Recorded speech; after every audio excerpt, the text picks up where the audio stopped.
Boise.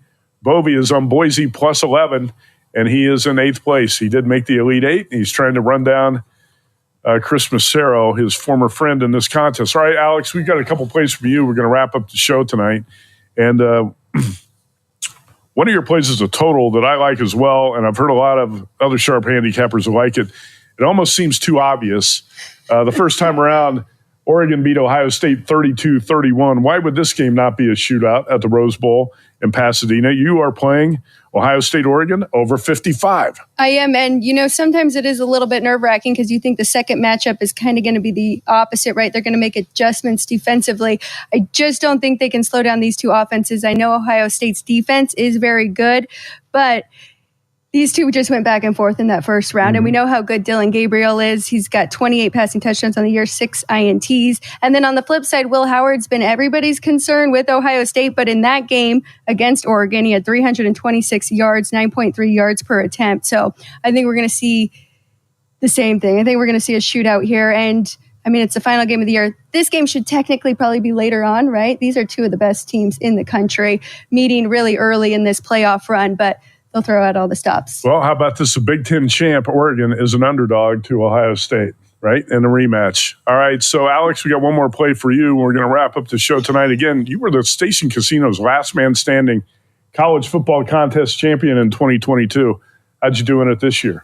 I actually was doing much better in NFL. So I was down to the final 6 in the last man standing for NFL. The week I lost, though, one person won and 5 of us lost. So I guess I technically was a second place, tied with 5 people. So. Good performance. Nothing to be ashamed of there. All right, Alex White. You follow her on Twitter at Alex White with 2 E's on the end. And final 30 seconds here, your last play. You're right here with Chuck Edel. You guys got a common selection. Saturday, Chargers minus 4.5 at the Patriots. I love this one because the Chargers can, if they win their last 2 and the Steelers lose to the Bengals, they could actually get the 5 seed, which is a much better position for them. They'd be going to Houston instead of Baltimore in the first round. I really like this Chargers team. I love how they're a run first. They kind of struggled without Dobbins, got Gus Edwards going the last couple weeks, and now Dobbins should be activated as well. Also, Herbert, McConkey, that matchup has been on fire, and they're a really good defense. 4.5 at New England. This New England team has 3 wins on the year. They're already checked out. They have played competitive, but I think they're okay. Alex, thanks for coming in. Best of luck in the final 2 weeks of the contest. In times of economic uncertainty and chaos, your money means nothing. Hamilton was adopted from a rescue in 2008. He really likes to be around people. I get out my mat and I'm doing a downward dog and he's underneath. He's quite the pug about town. He gets invited to a lot of parties. He knows he's a pretty big deal. Look at this little face. How could you not love him? Hamilton the Pug, Instagram star and shelter pet. Amazing adoption stories start in shelters. Visit theshelterpetproject.org to find a pet near you. Brought to you by Maddie's Fund, the Humane Society of the United States, and the Ad Council. You make sure his toys don't have any sharp edges. You taught her what to do when the smoke alarm goes off. You do so much to keep your child safe. But are you using the right car seat for your child? Car crashes are a leading killer of children ages 1 to 13. Protect your child's future at every stage of life. For information on the right seat for your child, visit safercar.gov/the right seat. A message from the National Highway Traffic Safety Administration and the Ad Council. So you see, son, good manners are important. Should I go through it again? Yes. Yes, please. Yes, please. Exactly. Always say please, thank you, you're welcome, and excuse me. Sit up straight, hold doors open. Don't speak with your mouth full. Keep your elbows off the table. Share your things, play nice, and generally treat others the way you'd like to be treated. Got it? Got it. And stop picking your nose. Most parenting is hard to do in just 2 minutes. But 2 minutes twice a day, making sure they brush their teeth, is easier, and it could help save them from a lifetime of tooth pain. Visit 2min2x.org to find out more. A message from the Partnership for Healthy Mouths, Healthy Lives, and the Ad Council. I'm a retired school psychologist, and helping people was my thing. After my stroke, when Meals on Wheels started, I was on the other end of the stick, so to speak. My name is Julius Gaines, creative writer, poet, photographer. 1 in 6 seniors faces the threat of hunger, and millions more live in isolation. Drop off a hot meal and say a quick hello. Volunteer for Meals on Wheels by donating your lunch break at americaletsdolunch.org. This message brought to you by Meals on Wheels America and the Ad Council. Welcome to Calvin's Barbershop. You all got to see this. I don't even want to know what you're looking at on that phone. Well, you should. I was learning about the dangers of high blood pressure and that we need to get ours checked regularly. High blood pressure can increase the risk of heart attack or stroke, but this text program can help keep it at a healthy range. Just text Barbershop to 97779 to sign up. I'll get right on it as soon as I'm done with this baby panda video. Text Barbershop to 97779. A message from the American Heart Association and the Ad Council.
Youngstown, Warren, and Salem's local and national sports talk can be found on TuneIn and the Live 365 app at Western Reserve Radio, WRDB, The Scourge.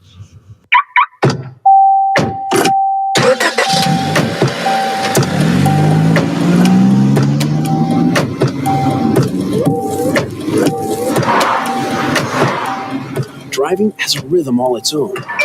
Don't wreck it with a text. Before you get behind the wheel, silence your phone. Or better yet, designate a texter. For more text-free driving tips, visit stoptextstoprex.org. Brought to you by the Ad Council and the National Highway Traffic Safety Administration. In the small town of Elmira, New York, a boy was born into an all-American family.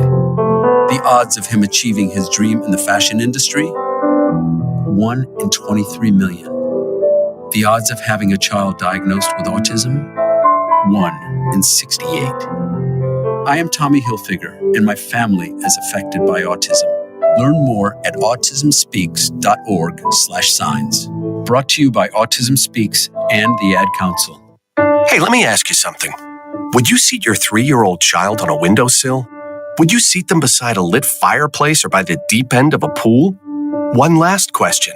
Would you seat your child in a car seat that's not correct for them? Car crashes are a leading killer of children ages 1 to 13.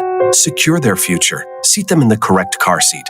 For more information, visit safercar.gov/the-right-seat. A message from the National Highway Traffic Safety Administration and the Ad Council. Nina's Pierogi House is your home for the area's best variety of pierogies. Daily specials include the Polish platter, the Hungarian platter, stuffed cabbage, and halushki. Having a last-minute get-together? Lena's has you covered with a wide variety of frozen take-home pierogies and dumplings.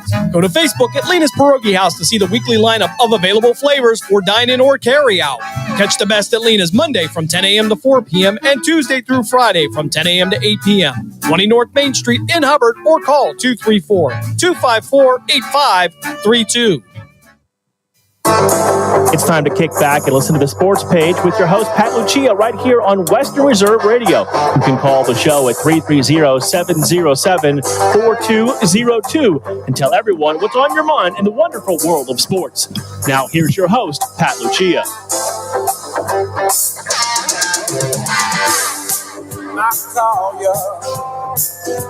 Saturday morning Sports Page, Pat Lucia, Dave Clark, 330-707-4202.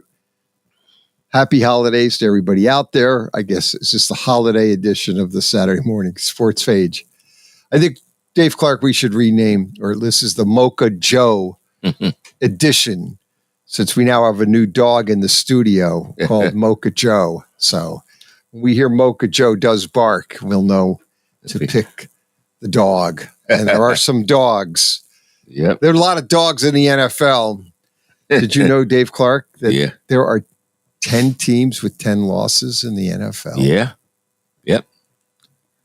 Yeah. It's kind of surprising, but it is. That's a lot of loss. Well, they do play 17 games, so, but that's still a lot. We're only we haven't even played the 16th game. Yeah, I know.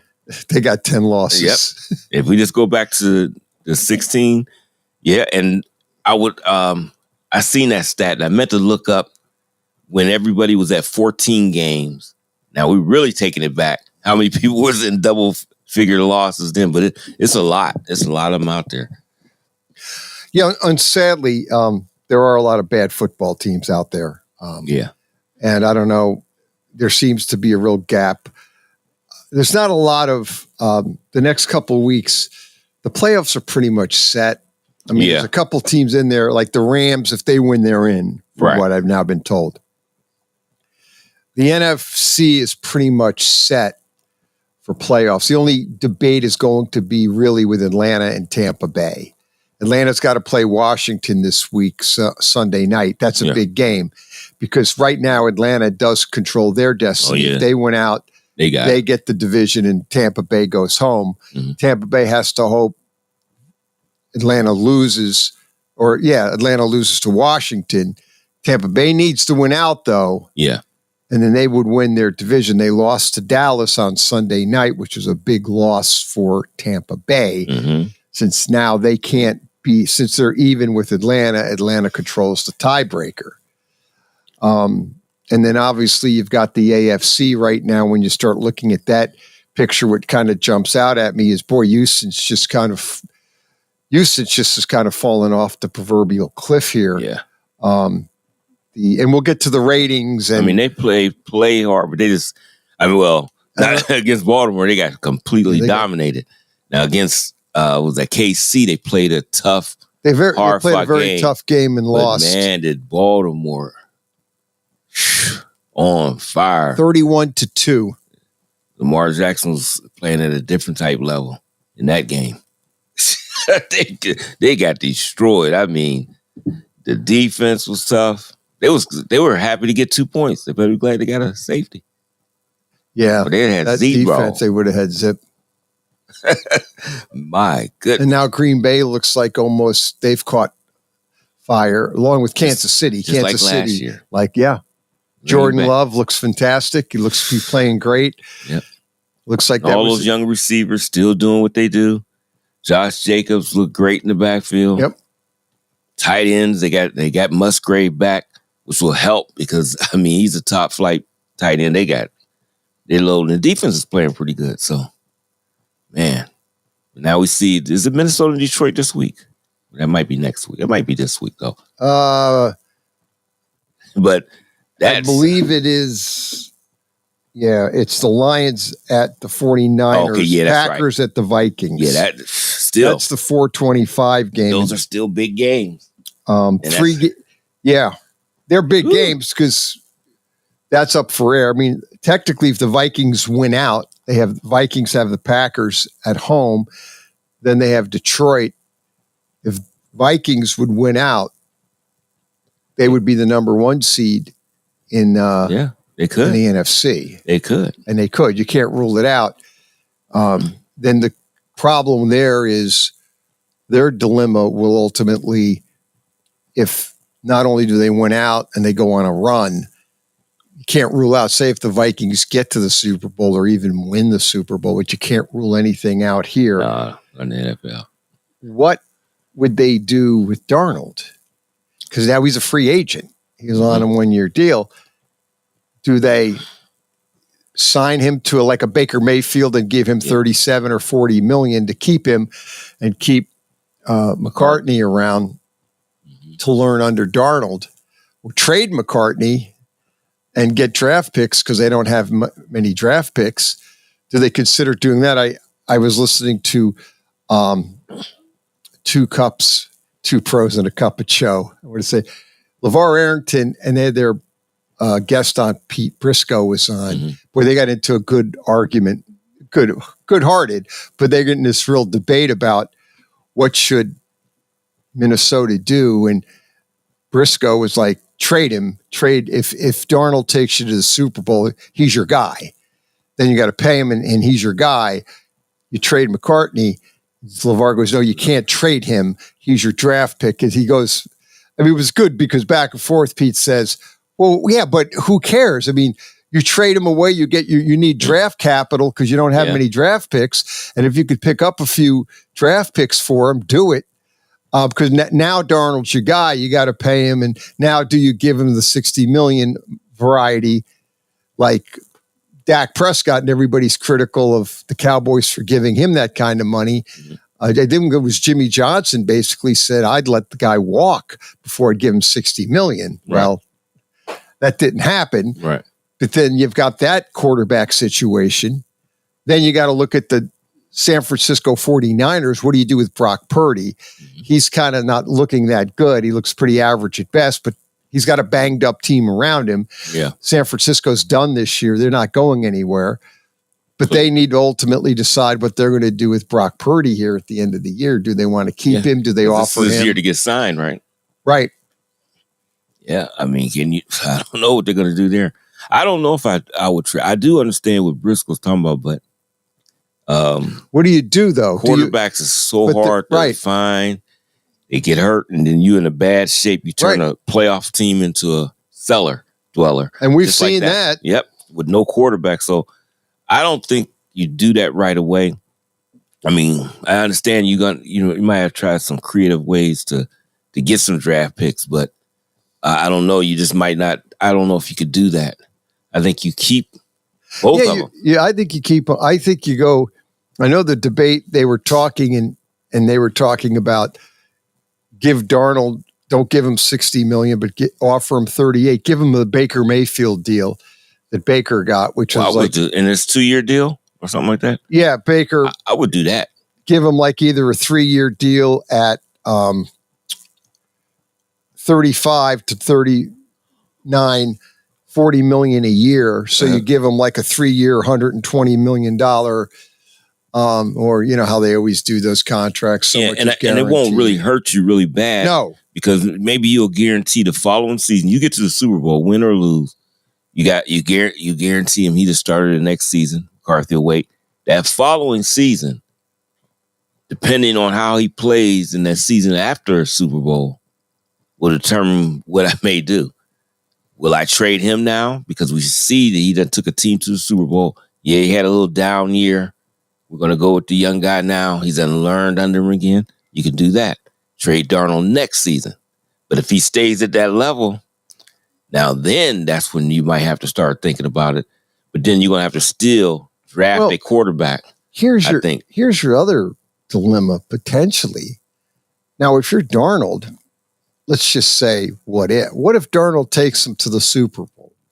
Let's go one better, just for the sake of this discussion. Darnold wins the Super Bowl. Darnold says, I'm going to be a free agent. He takes Minnesota, offers him the money and says, we're going to give you $45 million, 40-something million for 4 years, 3 years, blah, blah, blah, blah. But he says, nah, I don't want it. I'm going to check out the free agent market. Now there's teams looking at Darnold like there wouldn't be any teams that happen to need quarterbacks in the NFL, would there? No. Try the Raiders to start. Try probably the Giants to start. You want to start rolling down the teams that needs a quarterback badly. I mean, the Raiders are just absolutely dismal. And again, they have no quarterback. Mm-hmm. The Giants are dismal, but they need more than a quarterback because the team is so bad. But you start looking at teams with quarterback issues, my gosh. Yeah, the only thing with those two teams, Giants and the Raiders, is you got to get everything going in the right direction. So what do? Normal teams do. They try to get a franchise quarterback. Right. They're in a position that they might can get one. Now, he could be, but a lot of times, especially if it's a new regime come in, they're going to go with the new young guy, and that'll be their draft pick before they will pay Darnold X amount of dollars because they got to rebuild that team around him too. Here's your problem. This is not really a great quarterback draft. No, but those first two, they're in a position where they can get the 2 or 3 best. After that, it drops off. After about 3 of them, they say it drops down. Right. But I guess if you're the Raiders, you won, I believe now Jacksonville would have the pick ahead of you. Yeah. The Giants, and they're not going to take a quarterback. They probably won't take the quarterback. No, they're so not going to take. They got the Raiders will probably have to decide, but then there's going to be other teams out there that may be interested in Darnold and will give him more money. It's going to be. It's going to be. It's more than just the Raiders and Giants. Right. A lot They're of the them. two, but right. Yeah. You so start looking at all these other teams out there. They're going to pay them. You got some teams that might be in the middle of the pack. Like a team that I'll give an example. A team that's been banged up, really beat up. But they play hard. They try, but they need a quarterback. It's the Tennessee Titans. They still play tough, strong football like Tennessee has always did, but they're not talented enough, and then they're not definitely too much turnover at quarterback. They do too many turnovers from Levis at the quarterback position. So you get a guy like that in there, that changes everything. Let me see who else. I mean, it's quite a few of them. Well, let's just do this. Let's look ahead. Okay, right now, as of today, the draft order is as follows. The Giants 1, if the season ended today. Mm-hmm. Giants 1, Patriots 2, Jacksonville 3, Cleveland 4, Tennessee 5.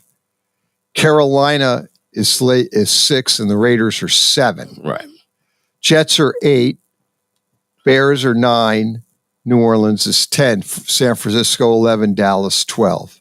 Miami 13. Bengals 14. Arizona 15. Okay. So if you look at it, the problem with the Giants is they're so terrible. The quarterback isn't your problem, isn't your main problem. The team is the main problem. Yeah.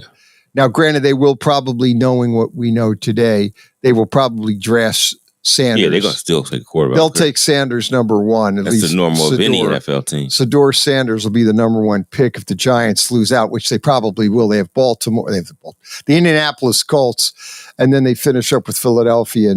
And the way they've been playing, the team has quit. The only question now with Giant fans is, does Dable stay and Deshaun stay, or do they make – because I think they've lost the locker room. Yeah, me too. They've mishandled the Daniel Jones situation. They mishandled Saquon Barkley, and this team has just gone totally. Well, you look at that. That looked like the organization fell apart. Yeah, you should have signed Saquon. You let him walk. Right. To walk down the street. Walk down the road. We just go down the road and play, and I'll get a chance to maybe break Eric Dickerson's record, and then you pay a guy $40 million a year in Daniel Jones. Yeah, and then you get rid of him. I mean, that just looked like the organization's out of control. It's all, and that's surprising for me. For that organization, for the years, they've always been a very competent organization, but it looks like it's in disarray right now. So you wonder, get rid of them. And that, another thing, we look at the team, like you said, the team around them is terrible. Sometimes I wonder if the coaching could be around you terrible. Again, because we done seen that. Coaches come in and all of a sudden, they just spark. I mean, we know Harbaugh. We've seen other coaches do that too. They come in and get a team, put it together, and all of a sudden they're not only just competitive, they're a threat. And I'm wondering if it's, Dable's a very good offensive guy. Maybe he's just not a head coaching. Might be in over his head. It might be. Maybe might be like a guy like Norv Turner. Great offensive coordinator. I mean, that guy was good. But when he was a head coach, all his teams were mediocre. Yeah. Poor Norv. Or terrible. You could say Norv. terrible. But Norv wasn't the worst coach. No, he wasn't. But that's it. But I just think he probably was a better coordinator than he was being a head coach. Yeah. I mean, he was more. He was great. He was very good coordinator. His success, his head coaching record was 114 and 122. Not horrible. It's just the teams he had. He just had. He actually had a postseason record of 4-4, which was actually not bad. But you're right. Yeah, I liked him. Norv was okay. It's just their philosophy sometimes. They just don't. I don't know. Don't push the right buttons. I'll put it like that as a head coach. So yeah, Norv had some. He coached the San Diego Chargers in 2009 and was 13-3. but he lost to the Jets in a divisional game in the playoffs. He is actually, when I look at his coaching record, it's just interesting. In 2007, I think in Washington, he did good too a couple times. Yeah, he was 11-5 with the. He was 11-5, and he was the head coach in 2007 when they played the Patriots and lost in the AFC Championship games. That's that game that Rivers played he blew his knee out, I believe, and he played against New England, and they played tough but lost. But he was a game from a Super Bowl as a head coach. Yeah, I know. He was a very interesting but great offensive mind. And that's the players that play for this said that like certain things he didn't press right, but everybody loved Norv. They loved playing for him. Everybody did. They loved playing for him. All the players always loved Norv. That was just his niche as an offensive coordinator. Yeah, but he was a great offensive coordinator, man.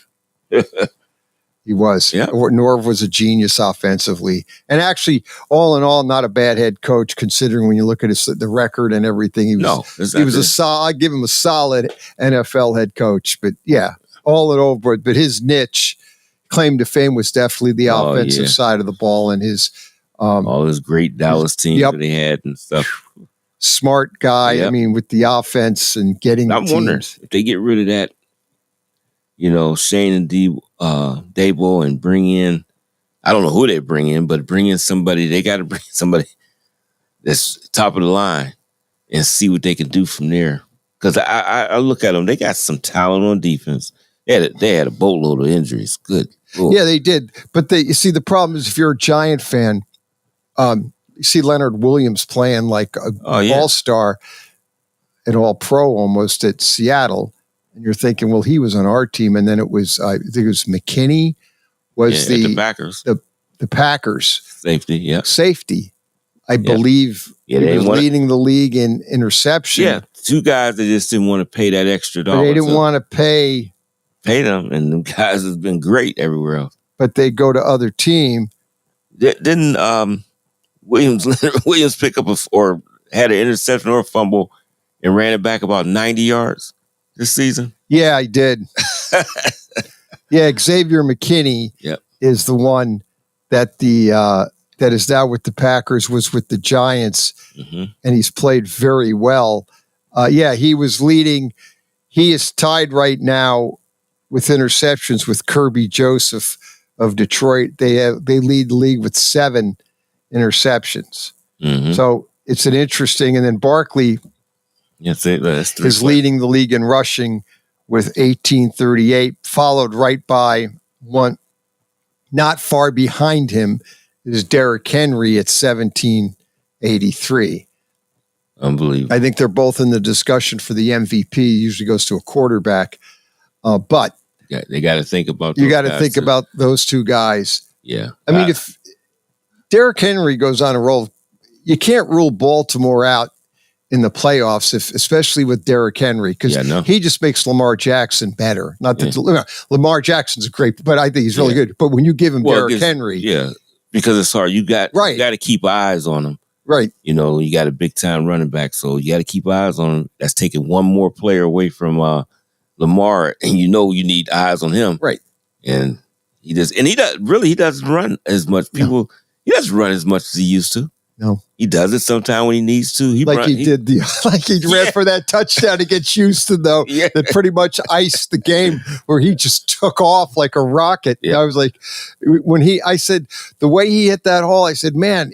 And then all of a sudden I go, when you could have that feeling once he hit that hole and the way he broke through, I said, he's going for a touchdown. Yeah. And sure enough, he get downfield, there's no one around him. Yeah, that guy's just... But he read that defense and knew. Obviously, they were doing something defensively, and Lamar knew when to take advantage of it, because he's very, Lamar Jackson, to me, is very smart. He knows defenses and knows where to take advantage of defenses. It's just funny how much he's progressed from when he was a rookie and second-year player to now. He's a better passer. Oh, much. Everything. He's improved. Everybody thought, who was the genius? I shouldn't say that. Who was the guy that said he should be a D-back? Yep. I forgot. I remember at the draft. at the back. He said he'll be a good D-back. Yep. A defensive back. And somebody else in that same draft, they was talking, I can't remember who it was. And he tried to use his argument that they even said they needed a time. He didn't want to run the 40 for them. He said, I'm a quarterback. I don't need to run 40. So they wanted him to run the 40 because they said, I think he'd be a nice wide receiver or defensive back. They were going to do that. So it was, I forgot the guy who said that. Was it Bill Poland? You think it was? I don't think. I don't know if it was him. He done had the other stuff from before. Somebody said it. But somebody said it. He should be a defensive back. Yeah, that would have been a dumb move. Oh my gosh! I'm hoping it's not Bill Poland. He usually is a pretty smart individual there.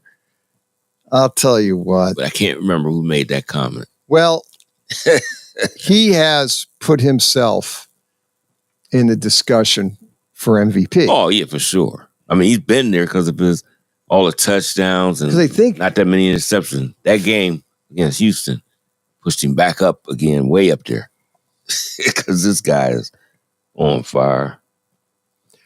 I believe it was Phil Simms thought that. So he was talking to Mad Dog yesterday on his show and said that he said Lamar Jackson was his favorite to win the MVP. That's what he said. Yeah, and that took Mad Dog back because Mad Dog's been talking Josh Allen, but he was like listening to what Phil said, and he goes, "Yeah, I really can't disagree with your analysis there." So I think there, when you break it down, you've got to. It'll be an interesting discussion who ends up being the MVP this year. I'm not really quite into MVP awards, but it's just interesting to get into. Mm-hmm.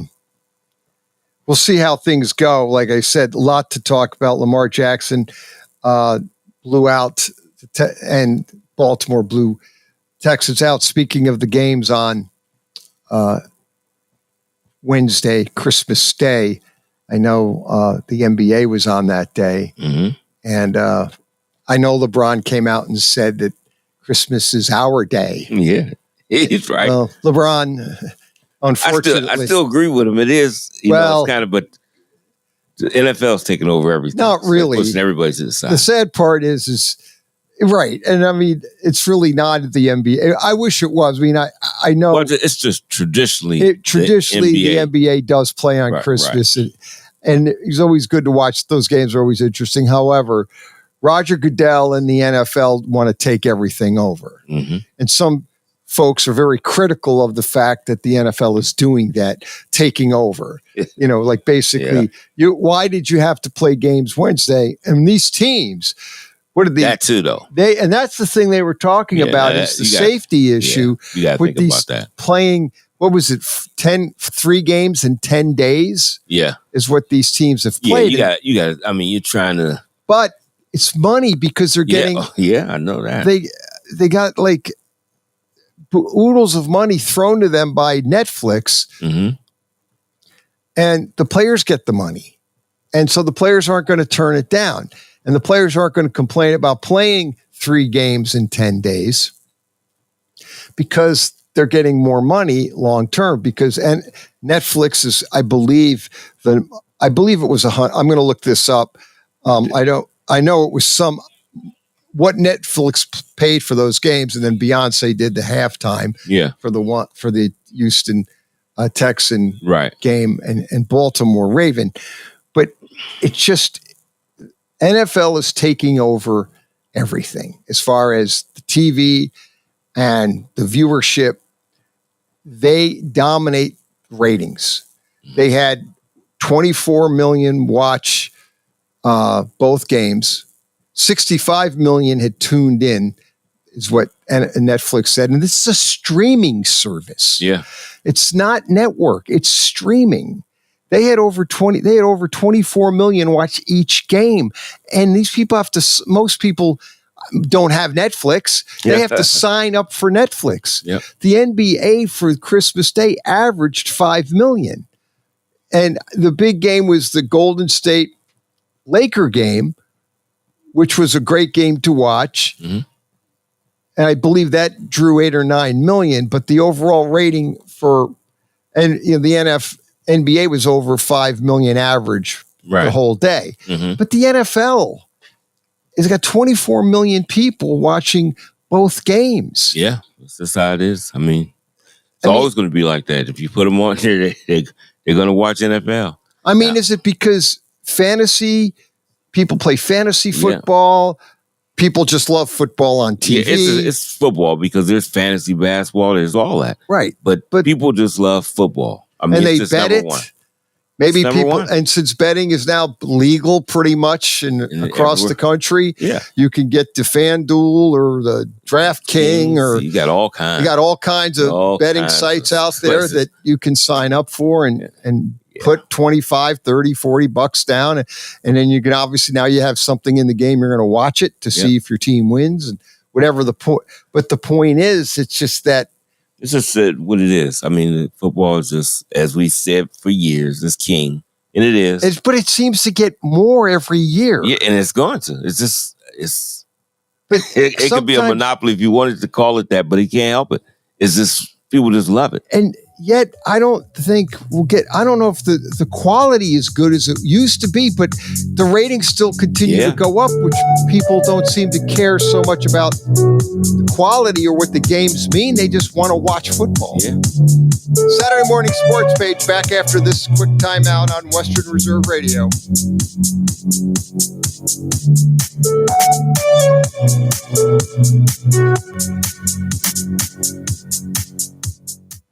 In the small town of Elmira, New York, a boy was born into an all-American family.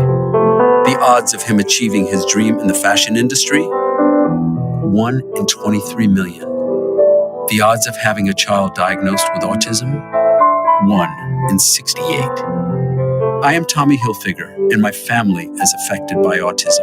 Learn more at autismspeaks.org/signs. Brought to you by Autism Speaks and the Ad Council. WWE superstar Alberto Del Rio. Take 1. Behold the angry giant. Try it again, Alberto. Behold the angry giant. Perfect. Good luck tonight.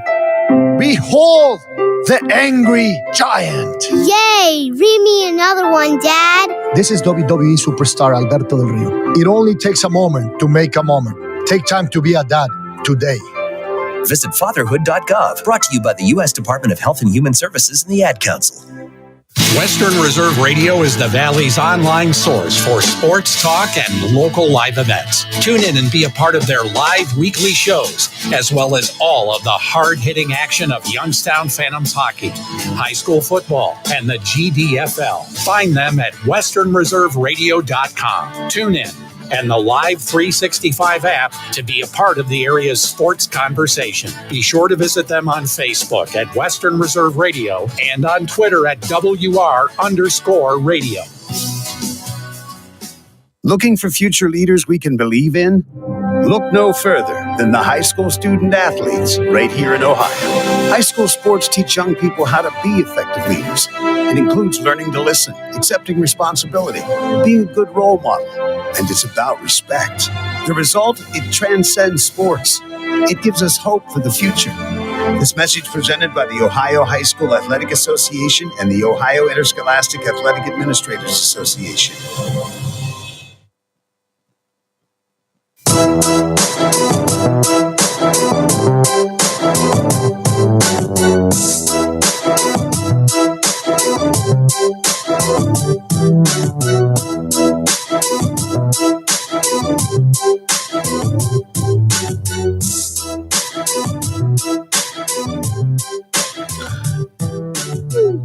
Saturday Morning Sports Page.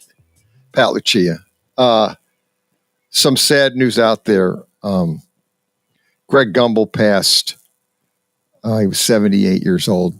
Had a very courageous battle with cancer. Rest in peace. Condolences to all of his family and even his friends. He probably had many friends. Greg Gumbel was such a great guy. Very likable. Yeah. Very low key. Yeah.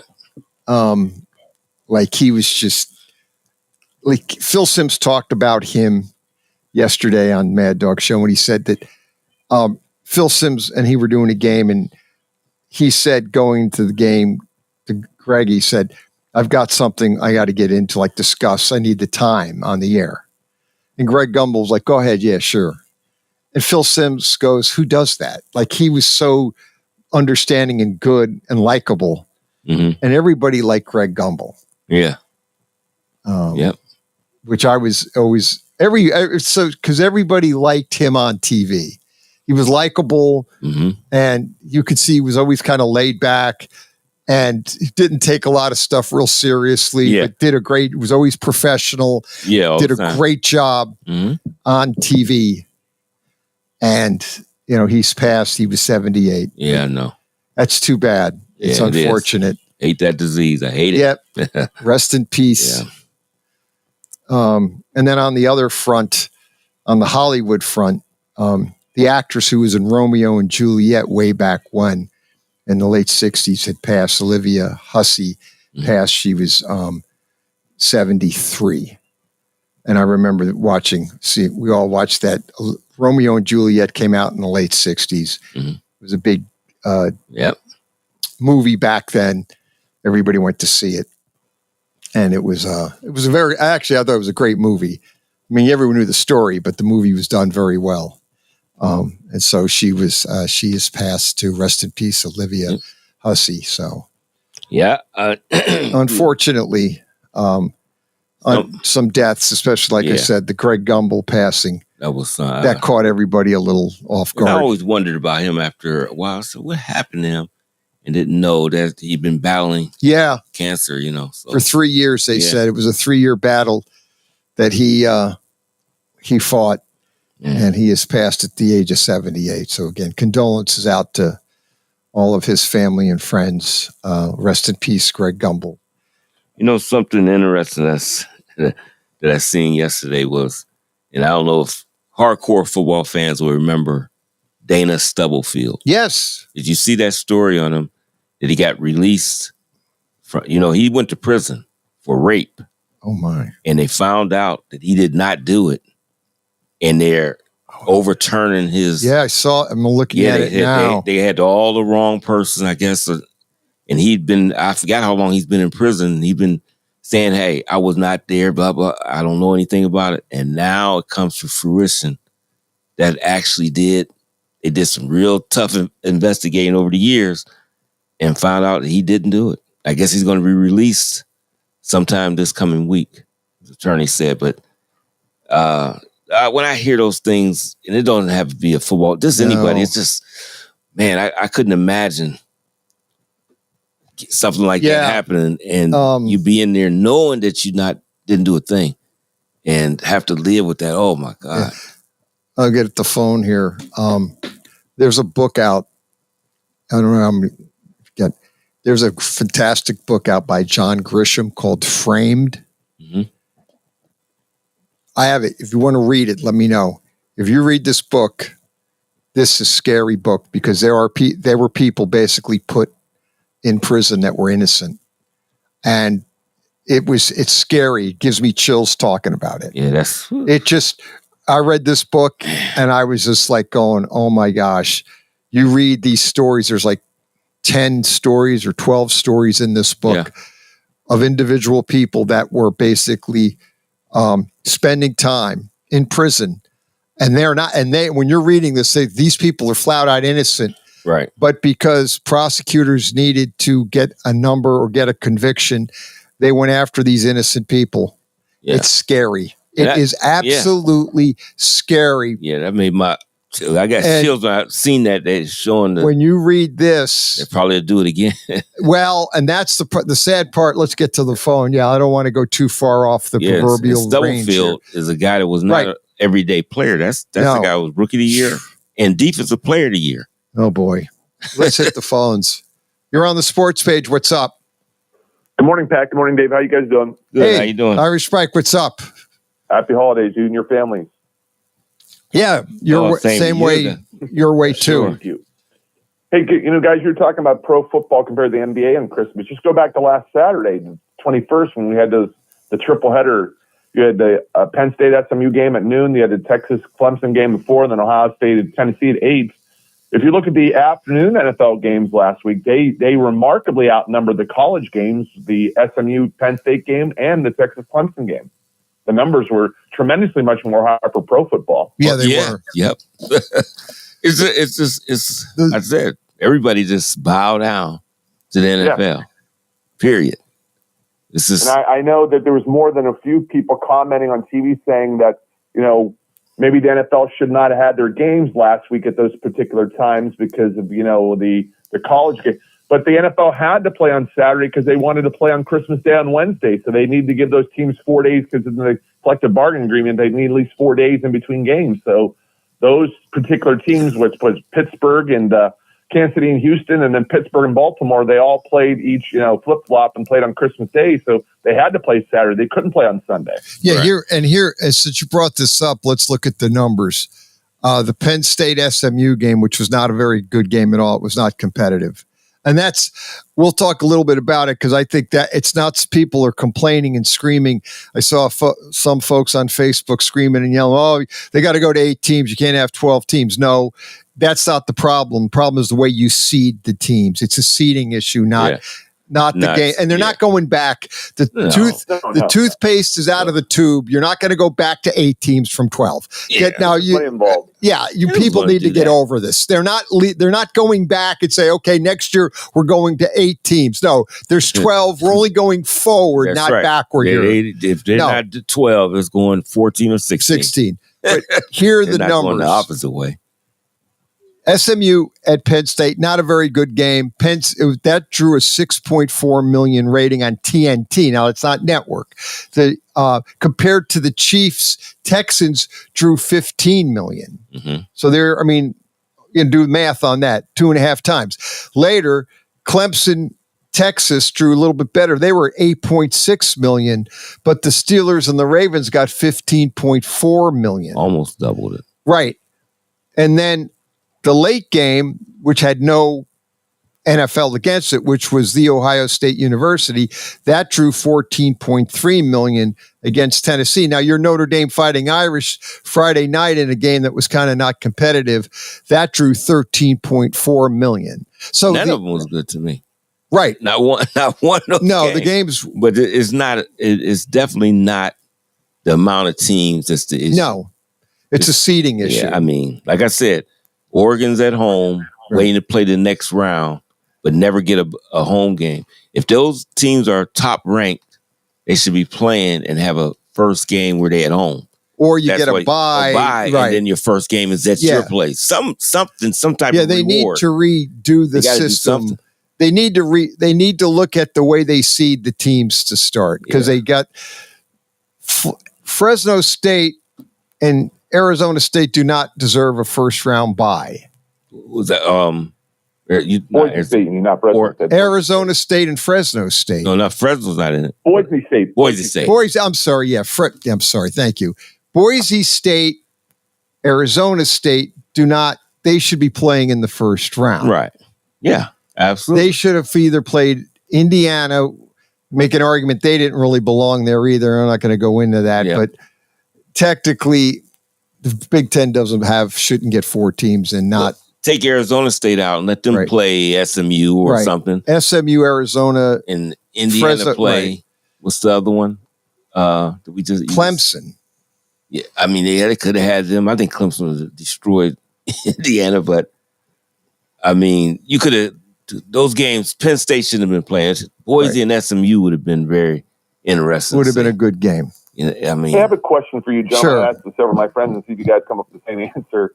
You take the 4 winners last weekend, Notre Dame, Penn State, Texas, and Ohio State. Okay, take those 4 winners. And let's play those games all over again.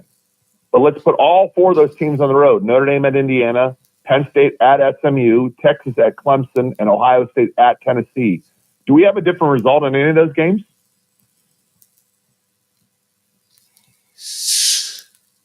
You might get some intriguing. I still think the winners that won would have still won. I just think you might have had a little bit more intrigue. Yeah, I'm not sure. That's a good question, Irish Mike. SMU with that wide open offense. A lot of my friends said the same thing what you just said, Dave, that they believed all 4 winners were it might have been closer games in different circumstances, but their thing was they were all clearly better football teams. Yeah, I still think they won. I just think somebody like SMU, nice, warm, wide open offense, it would have been perfect for them. But I just think the physicality and the overwhelming better players is at Penn State, so I think they would have came to fruition and won. But I thought of any team affected by the quote weather that we talked about for weeks and weeks and weeks leading up to these games was the SMU, specifically the SMU quarterback. Yeah. That's just You had to pick one team and one player. That would be it right there. Yeah. They were clearly affected because he put up big numbers all year long, and then let's face it. In the middle of the second quarter, the scores it was 14-0. Both touchdowns came on pick sixes from long distances. Well, so they moved the ball. Yeah, well, I would say that it seemed like it's just like a snowball effect. When he threw that not interception, it was incomplete. He really could have ran for the first down, but he tried to get that. Dave. Yeah, he could have got it. He got 5 yards and a first down easily. But I understand he's seen that guy, but the guy wasn't coming back. Now, if the receiver was coming back to me, I would have tried that. But he was standing there. So that means the defense can react and get there. And that's what they did. They react, hit that guy, knocked it loose. You got to be real careful with you that close to the end zone. This is big time. He needs to get that score. And that thought he was wide open by 10 yards. Let's face it. He didn't know that guy was there. Yeah. Right. He thought he was wide open. Yep, that's what he thought. The guy came from nowhere. And when he didn't move, and people will look at that. Part of that is the receiver's fault. You always should come back towards the quarterback. 100% correct. But if you want to stand there, I'm all happy with it as the defensive back because I can get there and maybe pick that off. So if you want to stand there. The second pick six in the middle of the second quarter went 7-0, they picked six. Yeah. That might have been some of the worst tackling I've ever seen in the history of football. Yes. Yes, you could have stopped him. Terrible tackle. Tackled him 4 or 5 times. It was like, are you afraid to tackle this guy? Yeah, or something. You ain't getting on that. It was strange, man. Yeah, it was. I'm looking for better ones on New Year's Eve and New Year's Day. And speaking of that, you got the phone. Let's do this. We'll do these 4 games with Irish Mike because they are the ones that matter. We're not going to bore you with all those other bowl games. We do those all. Yeah, Irish Mike wants I don't know if Irish Mike. I don't know if we want to do a whole show. We get picking these bowl games, but anyway, I digress. Let's look at the Penn State Boise State. 11 points for Boise State's getting 11 points. Irish Mike on this. Very one-dimensional football team. Yes. Yeah. Could they keep? I guess your question is they need Tylen Green to be there still. They're playing this, I believe. This is they are. Let's see. This is Fiesta Bowl. The Fiesta. Thank you, Irish Mike. Now this is holy ground for Boise State. Yeah, remember that. This is New Year's Eve, right. Pat. This is New Year's Eve, 7:30. Yes, 7:30 on ESPN. New Year's Eve at the Fiesta Bowl. I always confuse this with the Chick-fil-A bowl. Don't ask why, but anyway. 11 points, guys. What do you think?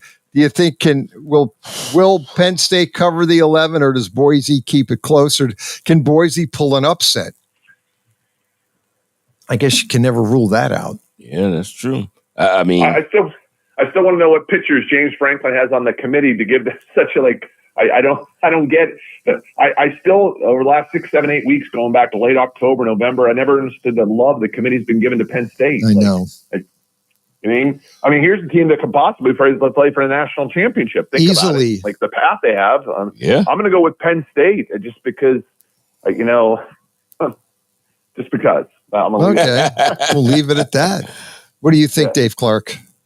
Oh, do you feel like can Penn State cover 11, or does Boise State have it in them to make this can they keep it close, I guess is the question. Yeah, I'm going to say, I'm going to go on a limb. I'm going to go with them. Boise? It's 11, right? 11. Yeah. I'm going to say that they can get up to it and give the effort that they gave like they did against Oregon.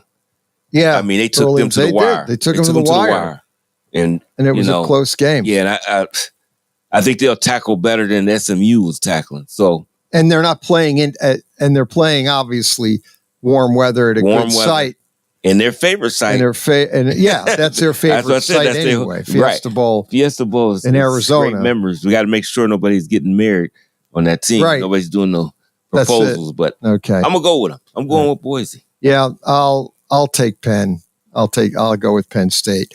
Although I do hope Boise can make it a game. Let's go to the next 1:00 game.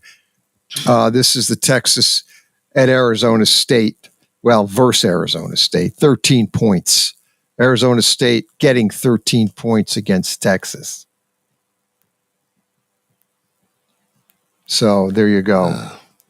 It's a big spread. And that game is where, Pat? 1:00. I believe this is in Atlanta. The Chick-fil-A. Chick-fil-A, yeah, I think that's Atlanta. Yeah, this is the Chick-fil-A Bowl in Atlanta, where that's at the Mercedes-Benz Dome down there. I think that's where the Falcons play. Yep. Yeah.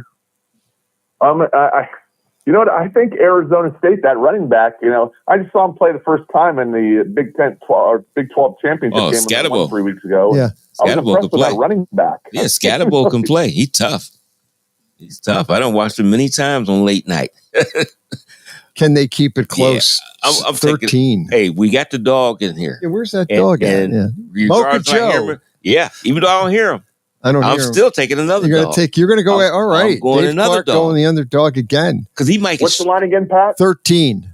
13. I'll go with Arizona State. I'll take the points. I think they're going to try to shorten the game by running the football. Yeah. And that quarterback can throw now. He can throw. Yeah, they got some good guys on the outside. Yeah, he's very accurate with the ball. Yeah. He's one of the top 3 accurate quarterbacks in college football this year. Yep. This is 1:00 on New Year's Day. Correct. So I'll take On Arizona. Wednesday. I like Arizona too, to at least keep it close. Let's go to the. And just real quick sidebar in that game, Pat, the Hewers kid. Remember, he played at Ohio State his first year and didn't really play and got then out, and then he went back to Texas and has been down there. So it's clear they want to move on to Arch Manning next year. By the way, Texas August 30th opens against Ohio State in Columbus, and Arch Manning will be quarterback in the Texas Longhorns. The biggest thing I'm going to look at in college football, and we'll find out here in the next month, does Hewers go off the NFL? He's kind of lost status in the NFL, people. Drop from a day 1 pick, probably the day 2 pick. Yeah. Or does he come back next year and get a big NIL deal and play one more year of college football in 2025? Because I know there's some schools that are interested. I know that for a fact. Yeah, for sure. Well, no, I think, I have a feeling that he would probably come back and it'd be a top 10 program, by the way. It's not going to be like somebody, he's going to, there's big schools out there that definitely want him for 2025 to play one more year of college football. And it might be good for him to do it because he's not that high ranking that he was before, like in preseason. Oh, my. Correct. They couldn't wait. So, Correct.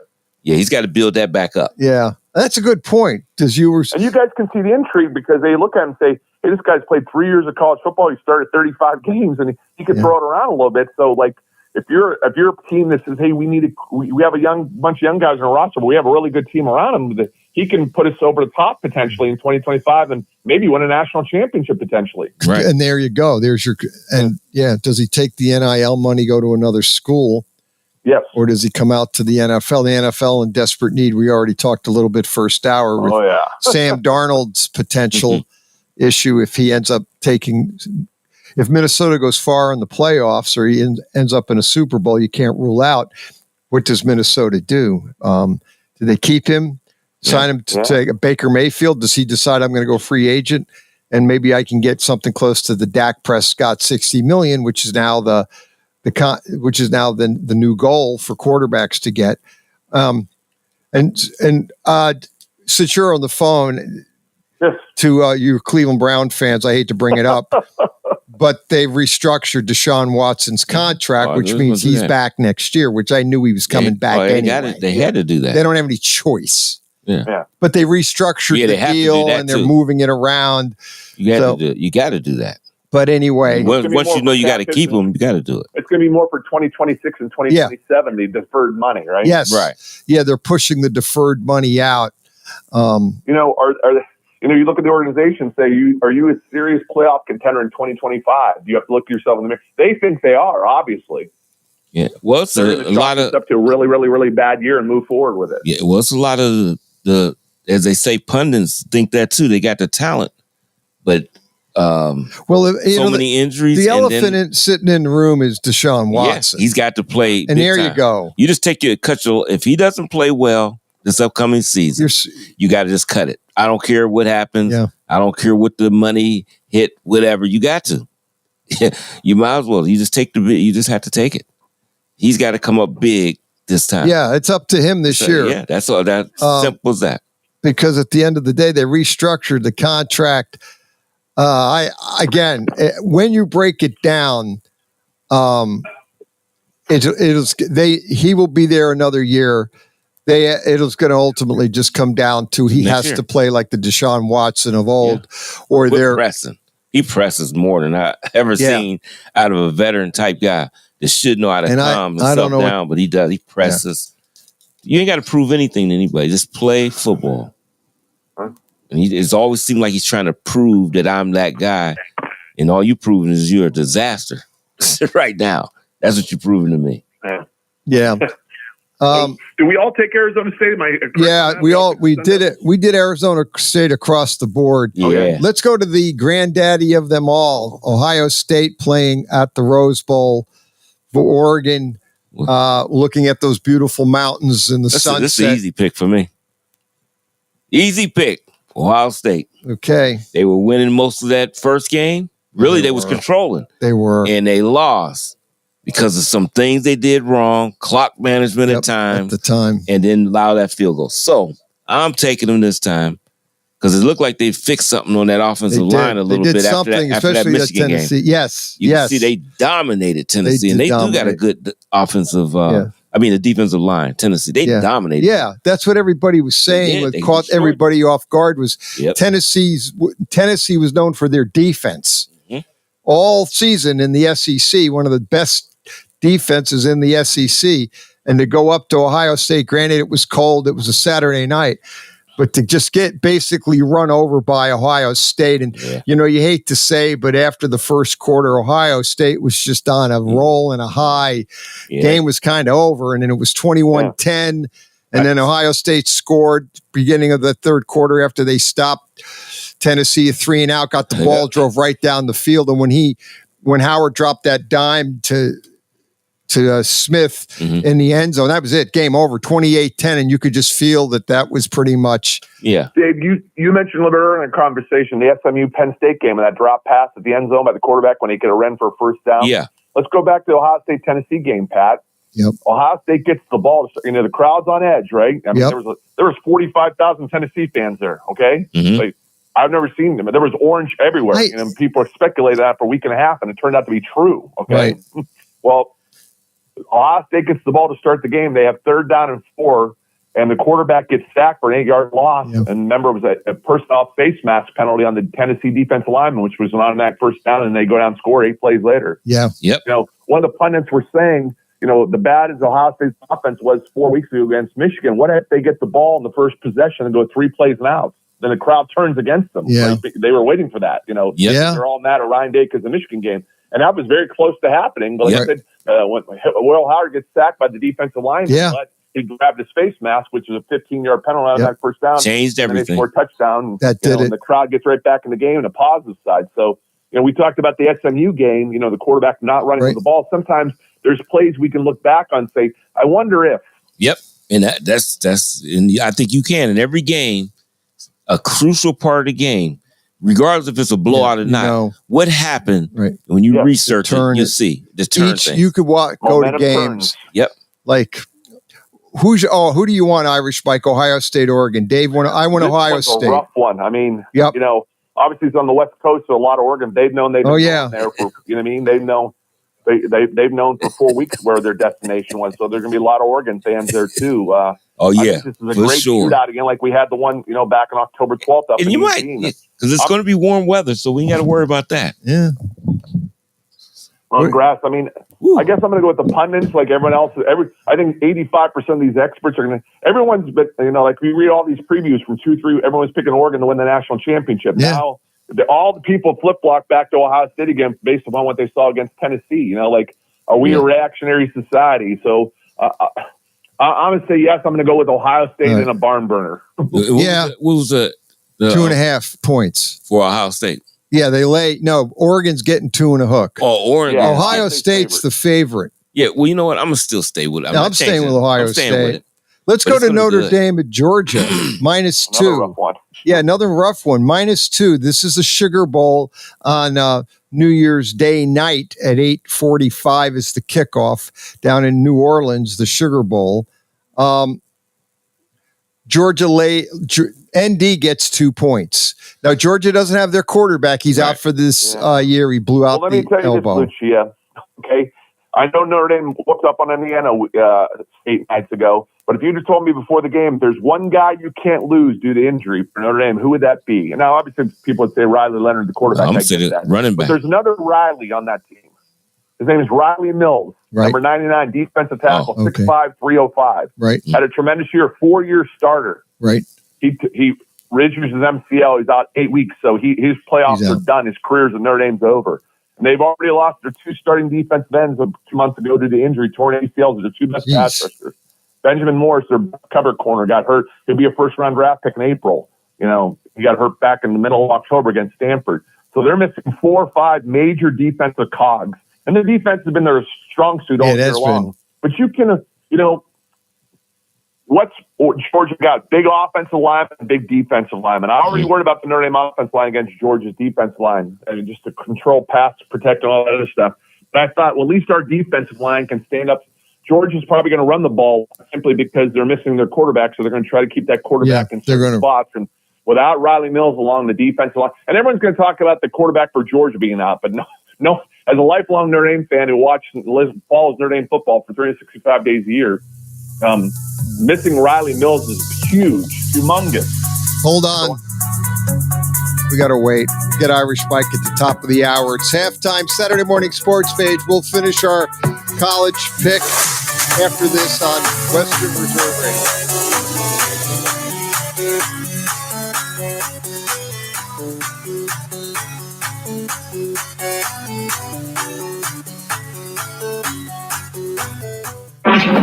Youngstown, Warren, and Salem's local and national sports talk can be found on TuneIn and the Live 365 app at Western Reserve Radio, WRDB, The Scourge. Catch all of the spring and summer action of Cleveland Cobras minor league football on Western Reserve Radio. Follow the Cobras as they compete against teams from around the region in pursuit of a Tri-Point Football League championship. And if you're looking to continue your football career after high school, college, or even the pros, or to be part of the Cobras staff, go to Facebook at Cleveland Cobras Football. Or contact owner Jesse Caldwell at 330-416-3442. Be a part of the excitement of Cleveland Cobras football. During the fall and winter, grilling season never ends, and Gessler Propane is your local supplier that makes sure you get your hard-earned money's worth. Why go to gas exchanges to pay higher prices for tanks not filled to capacity? Gessler Propane makes sure you're prepared for year-round grilling with 100% filled tanks at a reasonable cost. See Bob Monday through Friday, 10 to 4, and Saturday, 9 to 3 at Gessler Propane, 702 Youngstown Poland Road, Struthers, or call 330-755-9119. Gessler Propane. They got gas. This is Matt Lipsack, the voice of the Youngstown Phantoms, and your home for Phantoms hockey is Western Reserve Radio. The Mahoning Valley's leader for golf, Milk Creek Golf Course, is now booking tee times for 2024. We offer stay and play opportunities available with 9 area hotel partners. For more information, visit our website at millcreekmetroparks.org. Also, look for new, exciting opportunities coming soon, including an indoor player development center with Trackman, an indoor Callaway Club Fitting Center, and an Odyssey Fitting Studio in 2024. Follow us on Facebook at Milk Creek Golf Course or call 330-740-7112.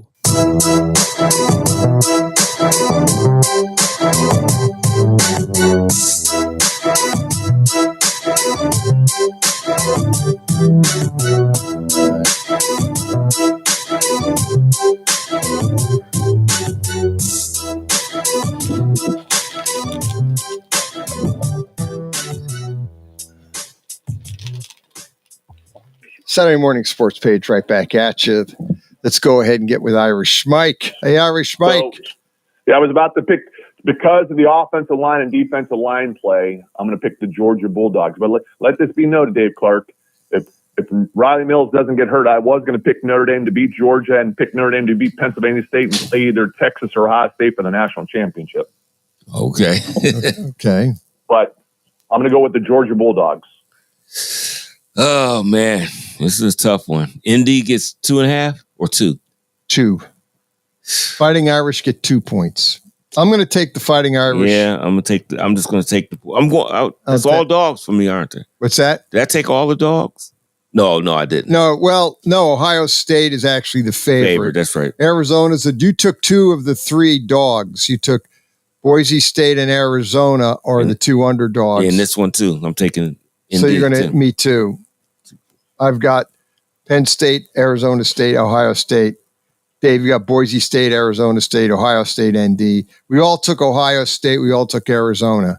The only two games that we don't have agreed on is the Penn State game and this game.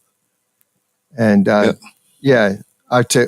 we'll see what happens. This is going to be, these are really good 4 games that are going to, looking forward to it.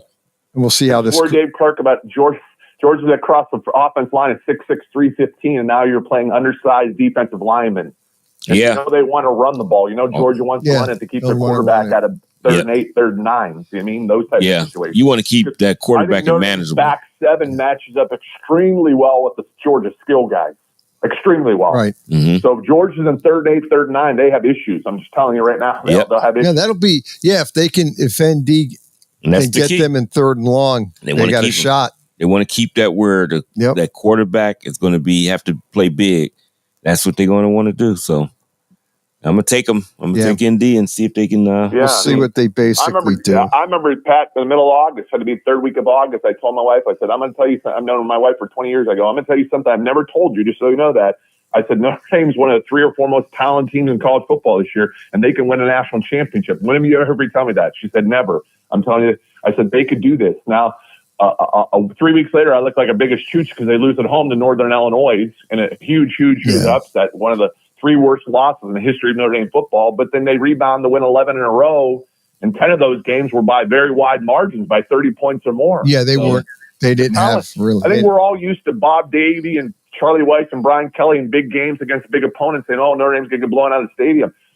Marcus Freeman, Dave, has done a tremendous job of bringing in more talent there than Notre Dame's seen on the field since Lou Holtz in the late 80s, early 90s, just from a football standpoint. I agree with Correct. Yes. They have some guys, a lot more guys going to play on Sundays now on that roster than ever before. Mm-hmm. No, you're right. I mean, you're 100% right. This Notre Dame but I think team people, Pat, go back, what they saw 5, 10, 15 years ago. Well, what's the same old Notre Dame, blah, blah, blah, when they play the big top time, they're going to get beat by 4 or 5 touchdowns. And, I think Georgia is going to win, but I still think it'll be a competitive game, too. I mean, I don't think they'll win by 3 or 4 touchdowns, but I think, they can win anywhere between by 3 and 7 to 10 points, somewhere in that neighborhood. Well, here's the thing with the SEC, but I think with college football, and we're watching it this year, and I think this may be a trend in the future, is because of the transfer portal.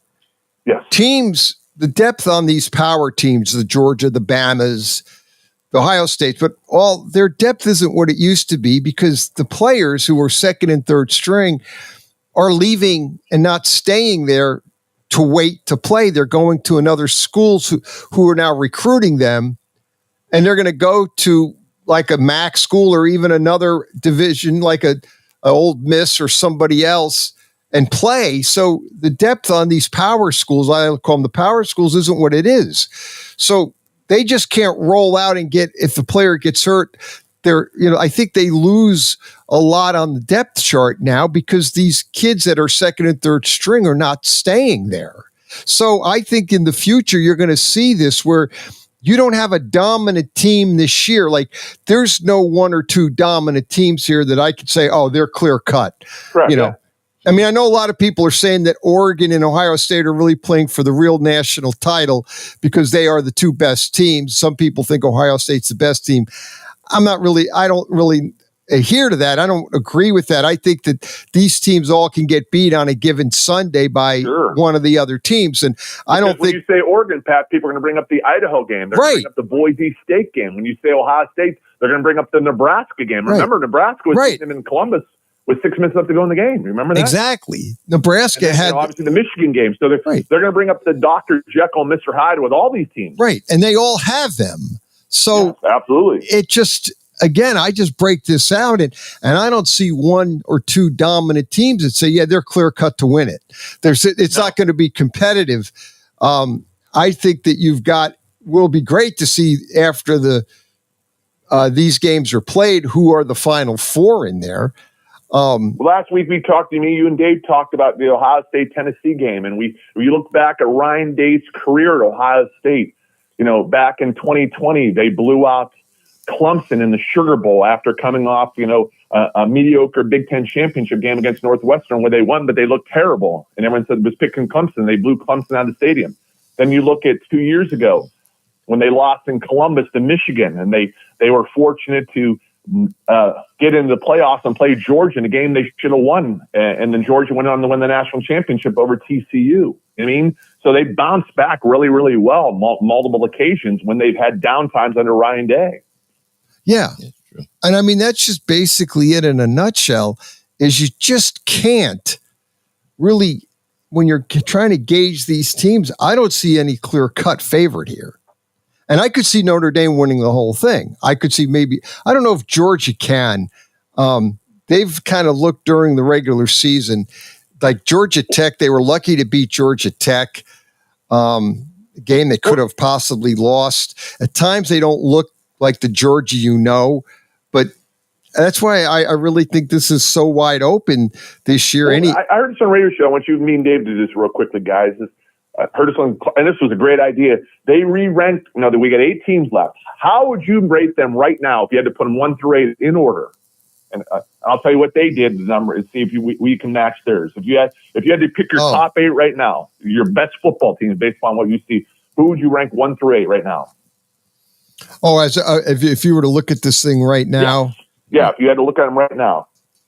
I would probably look at maybe. Boy, that's a tough call because I don't see a clear-cut number 1. I would debate between Oregon and Ohio State being and one. That's what they did. And those guys ultimately picked Oregon because they said at the end of the day, Ohio State has still 2 losses and Oregon doesn't have any. So they had Oregon 1 barely, and they had Ohio State 2.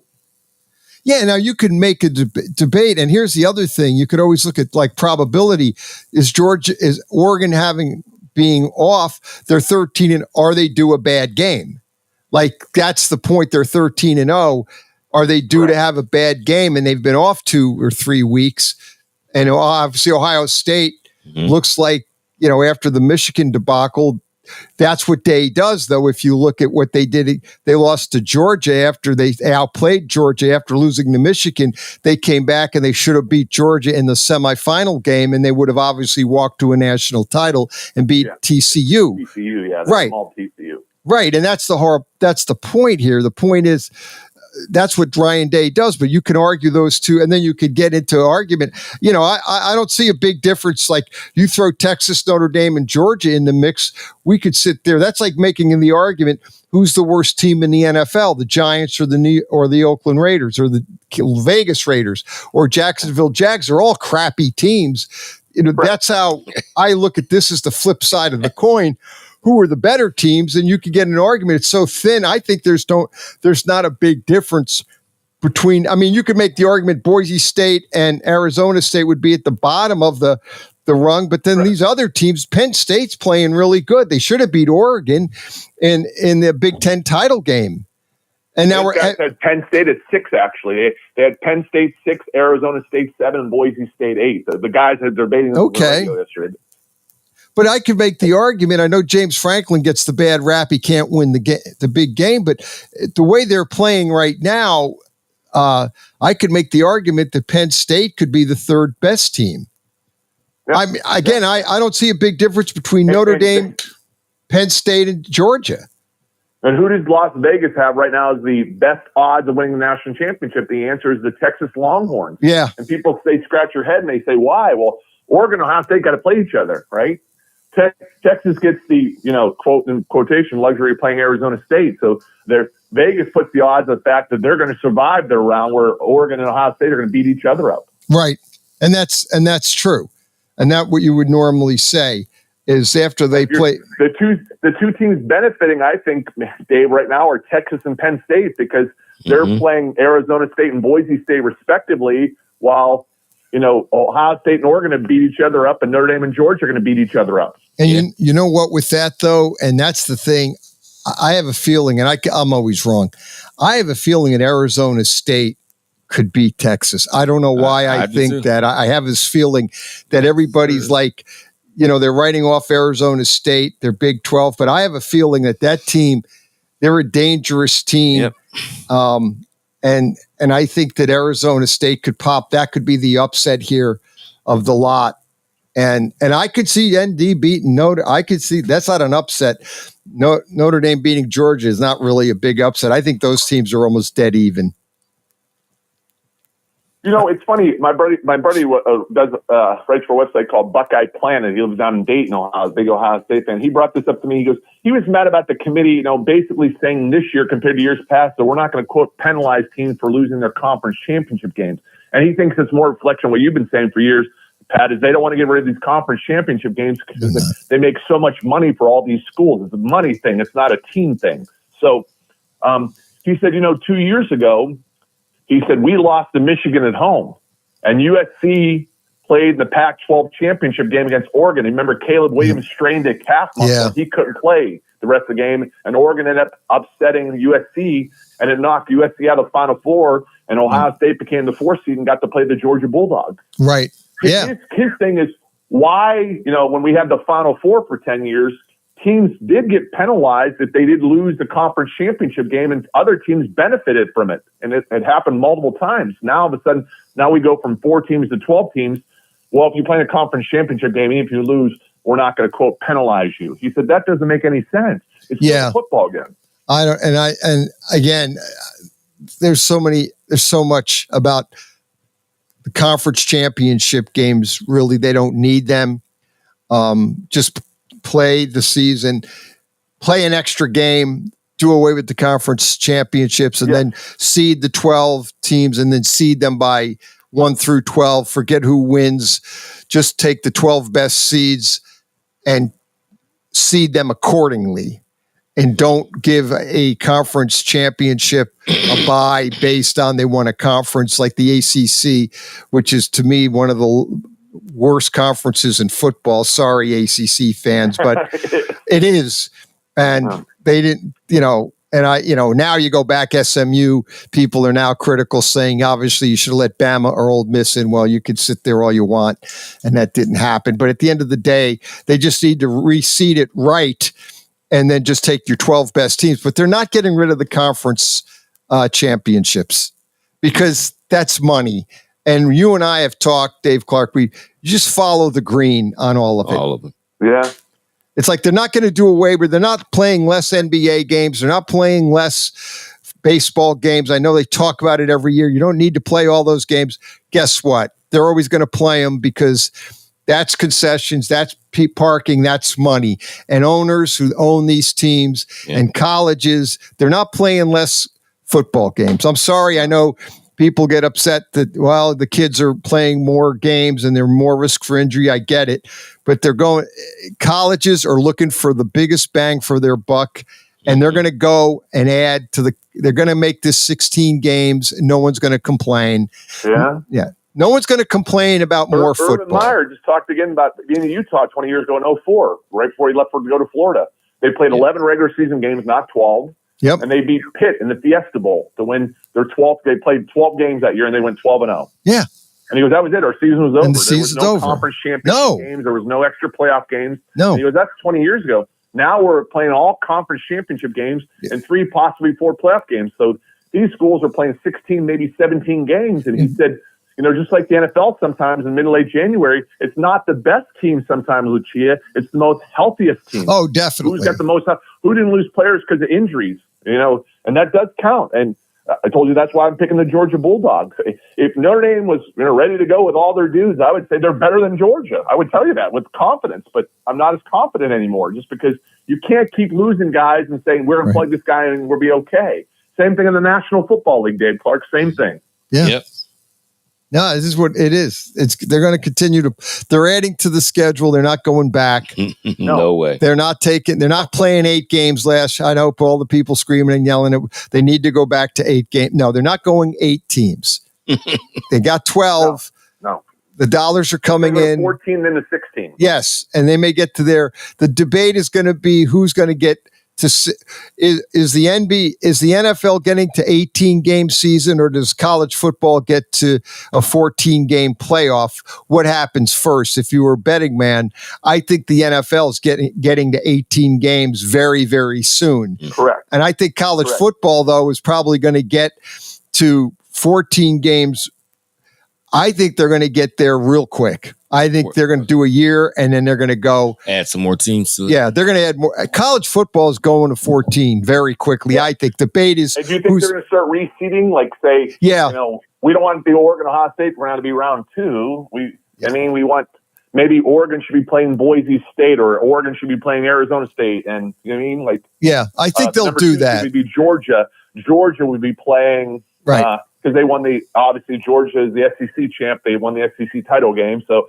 Georgia would be playing Arizona State, or like say Georgia would be playing Boise State, and Oregon would be playing Arizona State. You know what I'm saying? Or then they'd have the 3 seed right now, who's Penn State would be playing Texas, and stuff like that. Or Penn State would be playing Notre Dame, and Texas would be playing Ohio State. Yeah, I think they will. Bracket these. I think they might add to the teams and do a reseed just to get better matchups, because that's going to maybe get better TV ratings, which is always about money, because they're going to do everything they can to get money. Like, they're going to go to the Roger Goodell school of how do I squeeze more blood out of the turnip and have, I'm just going to do everything I can to make more money for the NFL, no matter what it is, and how much streaming do we have to go.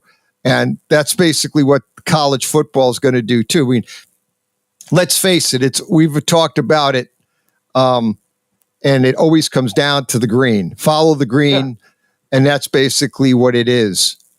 And that's good. It's always, I was trying to figure out here what the NFL. I can't get it. Darn it! I was trying to figure out what the NFL did. I think they paid them. How much did the NFL pay or get paid by Netflix? Yeah, that's. I thought that's big money, and they're going to do it every year now on Christmas. I read, right? This is every year now. This is going to be an annual thing. Yeah, I mean, what did they pay the NFL for the Christmas games? I'm going to look this up. I mean, $150 million. Okay, it's not the Giant paid $150 million to show as a 3-year deal. It's said here. So it's basically $150 million is what the NFL landed $150 million deal with Netflix to broadcast Christmas games this year. NFL and Netflix reached the agreement for each of the next 3 seasons. Mm-hmm. So they're going to do this the next 3 seasons. Yeah, next year Christmas will be on a Thursday, and not a Wednesday, so it'll be easier for scheduling now. Right. It was a great hit back in the day. Yeah. Money, money, money. Right. Yeah. The old OJs. The Chiefs played every day of the week. OJs was great, aren't they? Park except on Tuesday. The Chiefs played every day of the week this year except a Tuesday. Oh my goodness. Yeah, that's right. They played everything. Yeah, that is right. Yeah. Yeah, and they play Black Friday. They play Black Friday game after Thanksgiving. Yes. What we've learned on this show today, this is before your time, Irish Mike. We have learned that the OJs are visionaries. They had the Backstabber song and the Money, Money, Money song. Yeah. They were the OJ, that music group, one of my favorite groups, out of Canton, Ohio, mind you. Yep. Canton, Akron. They are visionaries. Yep. The OJ singing the Backstabbers for Black Monday when all the coaches get fired, and the Money, Money, Money, Money for the love of money. That song that they did, I used to listen to that nonstop in high school. That's how I have Roger Goodell in the video. Roger Goodell is the poster child or poster man, whatever, for the money, money, money, money. That's why the owners love him. He bring it in. They should play that song on any NFL game. Every NFL game. I mean, they should just play that song in the background in any NFL game. The money, money, money for the love of money. I mean, they do. But it is. It's true. That's all this is. When you look at $150 million, they don't care nothing about no Christmas Day and everything else. They're going to do it. Beyonce? She got paid $60 million. 60? Yeah, 3. Yeah, it says here she got paid. I got to look this up. I was trying to get back. I thought she made like $60 million. I got to look it up. That doesn't surprise me either. None of this stuff surprises me because Netflix is good. How many people signed up for Netflix that never had it to watch those games? Yeah, watch those games. Yeah. Yep. We'll never. I bet you there were a lot of people that don't have Netflix, and then they forget to cancel in 30 days, and guess what? They end up keeping it. And Netflix isn't stupid; they know that. Right. And Pat, we all love to criticize college football, especially this first round game, the blowouts. Well, both those Christmas games, the Chiefs they were and the blowouts. They're both blowouts, right? Yeah. They were terrible, and people are critical that they played 3 games in 10. Was it 3 games in 10 days? Yeah, 3 games in 11 days. 11 days. Steelers played the Eagles, the Ravens, and the Chiefs, 3 of the 4 best teams in the NFL, all within 11 days. 11 That's days. A brutal schedule. No, and that's what they're all talking about, the players and their health. But they get cut. That schedule came out in May, 7-8 months ago. We all looked at it. So that's a brutal stretch for the Steelers. Well, I had a friend say, if we win one of those 3, I'll take it in a heartbeat. That's what he told me. If we can win one of those 3, I'll take it. Yeah, and they did not. And now they look like the average team. The Houston Texans and the Steelers look like average teams walking into the playoffs. For all this, when the Browns got blown out last year, the Texans, a young team on the rise, blah, blah, blah. Yeah. They look like a very average football. They look like, hey, they're going to win their division, but I'd love to play them in the first round. Right. If you're a Steeler fan, you got to be saying, hey, I know we got to go down to Houston, but we're a better football team than them. Yep. Because, and I know there's been injuries and guys coming out, but, and I think he's going to be okay, Lucia, so don't take this the wrong way because you're an Ohio State fan, but C.J. Stroud has taken a step backward. He has. Oh, yeah. He has. Yep. It says here that Beyonce was paid $20 million for doing that project, and then she gets another, and that she'll pick up another $20 million. So I don't know. This is something to do. A concert documentary. She got $20 million, but she got $20 million for the halftime show. Wow. Wow. To get up there and do her thing, and everybody watched it. And Netflix was, they're giving her $20 million, but the ratings went through the roof, and there were people that loved watch. I know there were probably people that put that on a lot and watched that halftime show that wouldn't normally watch a halftime show to watch her. Yeah. Lamar Jackson wanted to go out and watch it. Yeah, that's what he said. He said, I'm going to go out and watch that. He told Harbaugh that I'm going to go watch the halftime show. Oh, yeah. So there you go. I got to tell you, I'm not a Ravens fan, but I've argued with friends for this years because we're all Browns fans. But Lamar Jackson is fun to watch. People, Browns fans lament over, letting Baker Mayfield go. He went to Carolina, then the Rams, and he was pedestrian both places, and obviously found his little niche down in Tampa. Good for him. 3-7, not in the playoffs yet. But what if I just talked to somebody about? What if we kept Baker? What if you know what I always say? What if, Dave Clark? Here's what I say. What if? What if we had drafted Josh Allen instead of Baker Mayfield? What if we had drafted Lamar Jackson instead of Baker Mayfield? Yeah. That's what I what if about. Yeah. Wonder if that would have happened. And you have Browns fans say, if we taken Josh Allen number 1, we it didn't matter. We are Cleveland. We ruined people, so it doesn't matter. It's Cleveland thing more than a player thing. Yeah. Well, yeah. I mean, it's just the thing though. The Deshaun Watson thing may go down as the worst contract and trade ever. Thinking of all the capital they gave up, if he doesn't come back next year and he plays like he did this year, that you're just putting this franchise back years. And again, you got a good roster, and you just that may be one of the worst decisions ever by an owner. Correct. It just and it's interesting. I was reading an article last night online, guys, that I don't know how things are working out with Tyreek killing the Miami Dolphins, but he's already claimed his destination is most likely to be the Los Angeles Chargers. And I'm thinking, Tyreek Hill's a smart man. He looks at Justin Herbert throwing a ball and goes, I could play 3 or 4 more years under that system right there. That cat can wing it. Yeah. I mean, when you watch Josh Allen throw a ball or Justin Herbert, I've argued with my friends, who throws a prettier ball? Oh, I know. Big, strong arms, big guys that can move. They're athletic. No, I know. I don't know. I think that when you break it down, we'll see what they do. When you said Harbaugh was going to leave Michigan, you predicted that. You said he will not go anywhere that doesn't have a good quarterback, and clearly he picked the Chargers, right, over the Bears. Well, and the reason why he did that, quarterback with the Bears. Yeah, the reason why he basically did that is because you got the quarterback, and now we're looking at the NFL openings, and the interesting part's going to ultimately be is what the openings. What other openings are you going to have in the NFL? You got 3 of them right now. And, you know, Jacksonville will be one, maybe the Giants. That's up to 5. The Raiders will make it 6. And then, you know, there's other places. Who knows? Yeah. That's at least 6. And let's face it, Pat, 4 years ago, that's what attracted Urban Meyer to the Jacksonville Jaguars, knowing you got the number 1 pick and they were going to take Trevor Lawrence. And he thought, you know, obviously it didn't work out. He got fired after 12 games or whatever. Right. But let's face it, he's ended up finishing his 4th year in the NFL, and Trevor Lawrence really hasn't worked out yet either himself. There's a lot of question marks about him. Mm-hmm. Well, and that's the thing. There is. I mean, I don't know, but I think the thing they look at Trevor Lawrence is they look at him as it's not him, but it's the team around him, and it's more of a system where if you get the right quarterback coach that came in, like if you took him and put him on the Minnesota Vikings like you did Sam Darnold, yeah. how good do you think Trevor Lawrence would be? Yeah. So a lot of it is, and to Dave's point, we talked, it's a coaching issue. Yeah. And some of these coaches get hired, like the Tennessee. Are the Tennessee Titans any better now with this coach than Vrabel? No. It's a bad hire.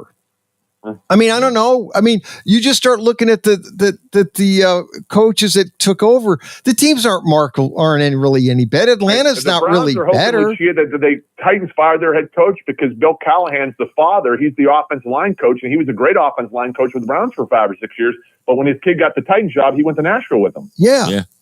I don't know, and I don't know what you do. Yeah. Hey guys, I'm gonna let you go. I know you're at the bottom hour. But Happy New Year, you guys. All right. Enjoy the holidays. All right. Yep. You Thanks, too. Irish Mike. When we get back, we got NFL. Yep. All right. Saturday morning sports page back after a timeout.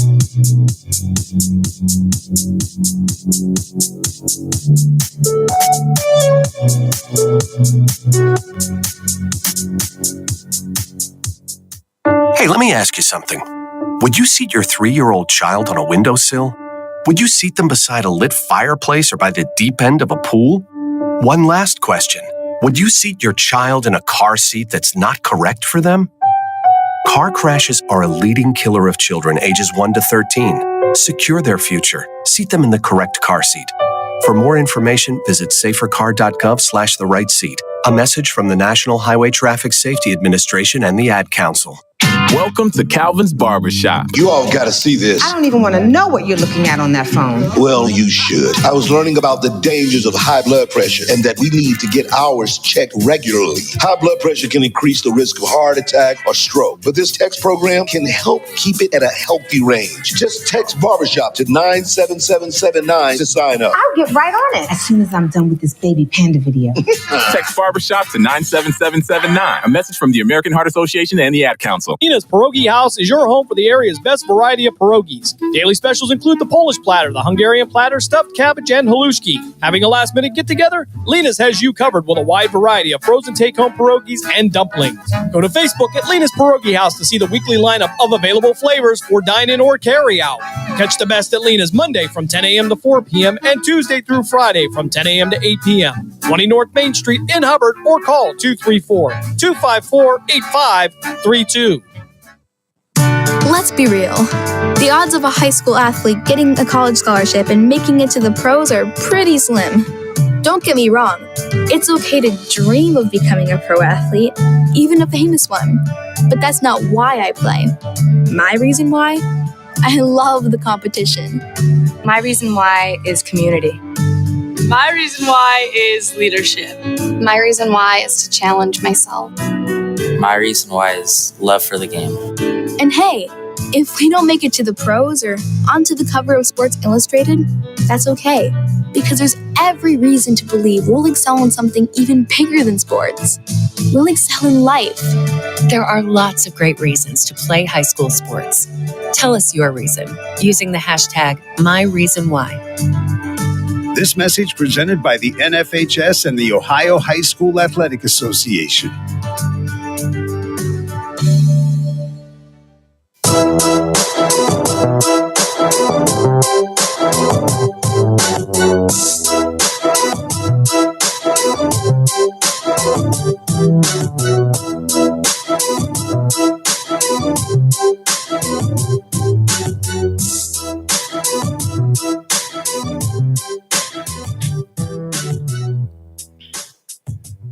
Saturday morning sports page coming right back at you, Dave Clark.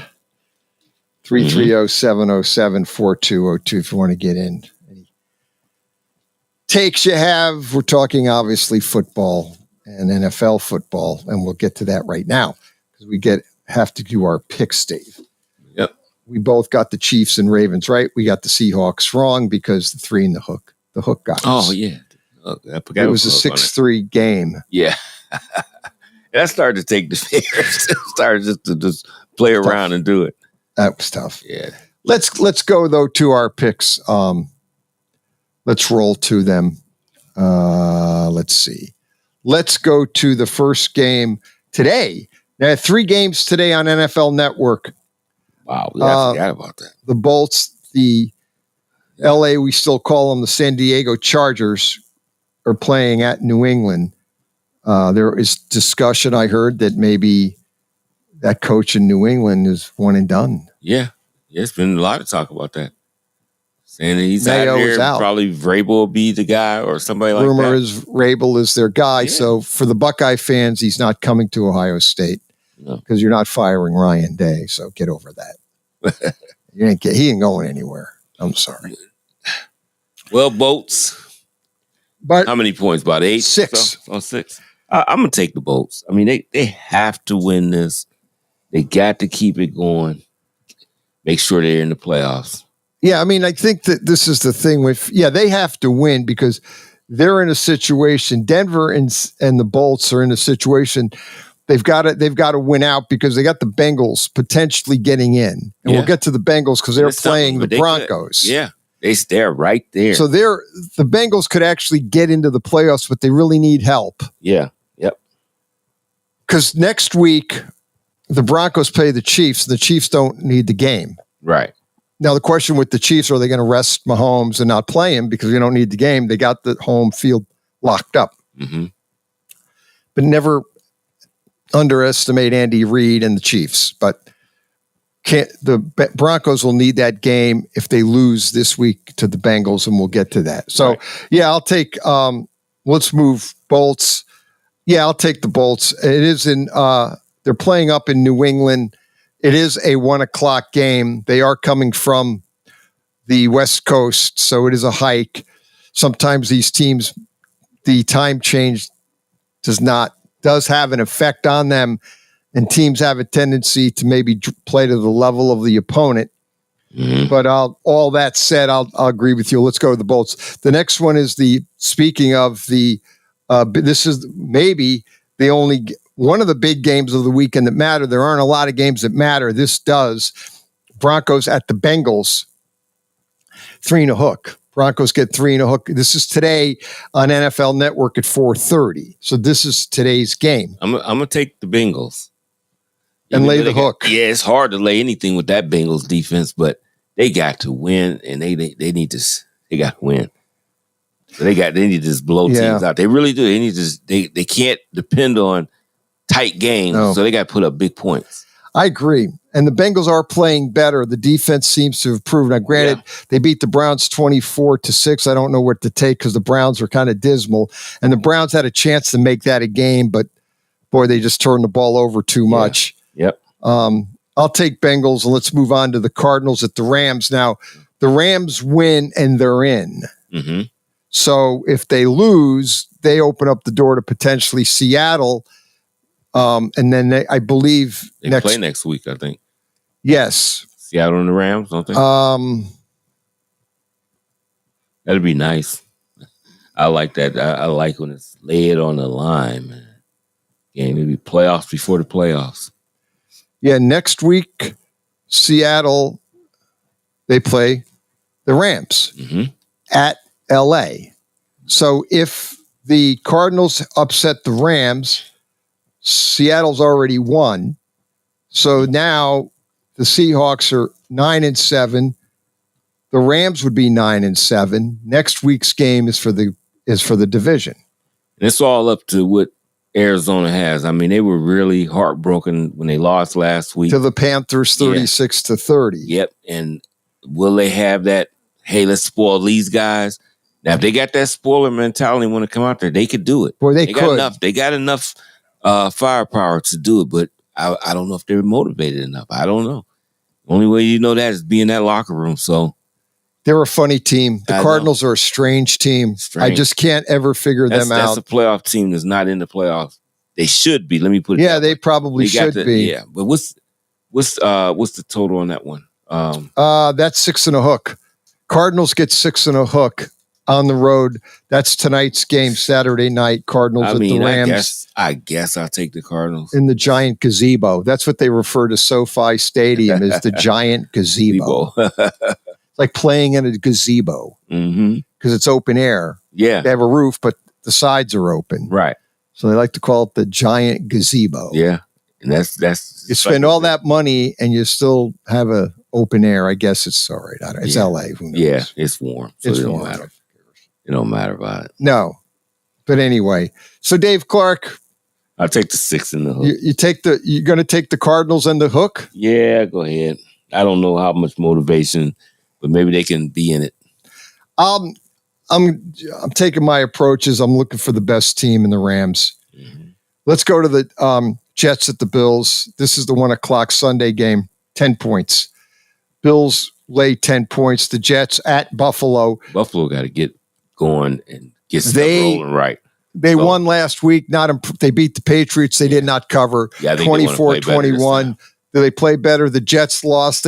Jets always find a way to lose. Oh my gosh. I don't care. I'm giving 10 points. Yeah. I'll take the Bills and lay the 10, thinking the Bills will get better.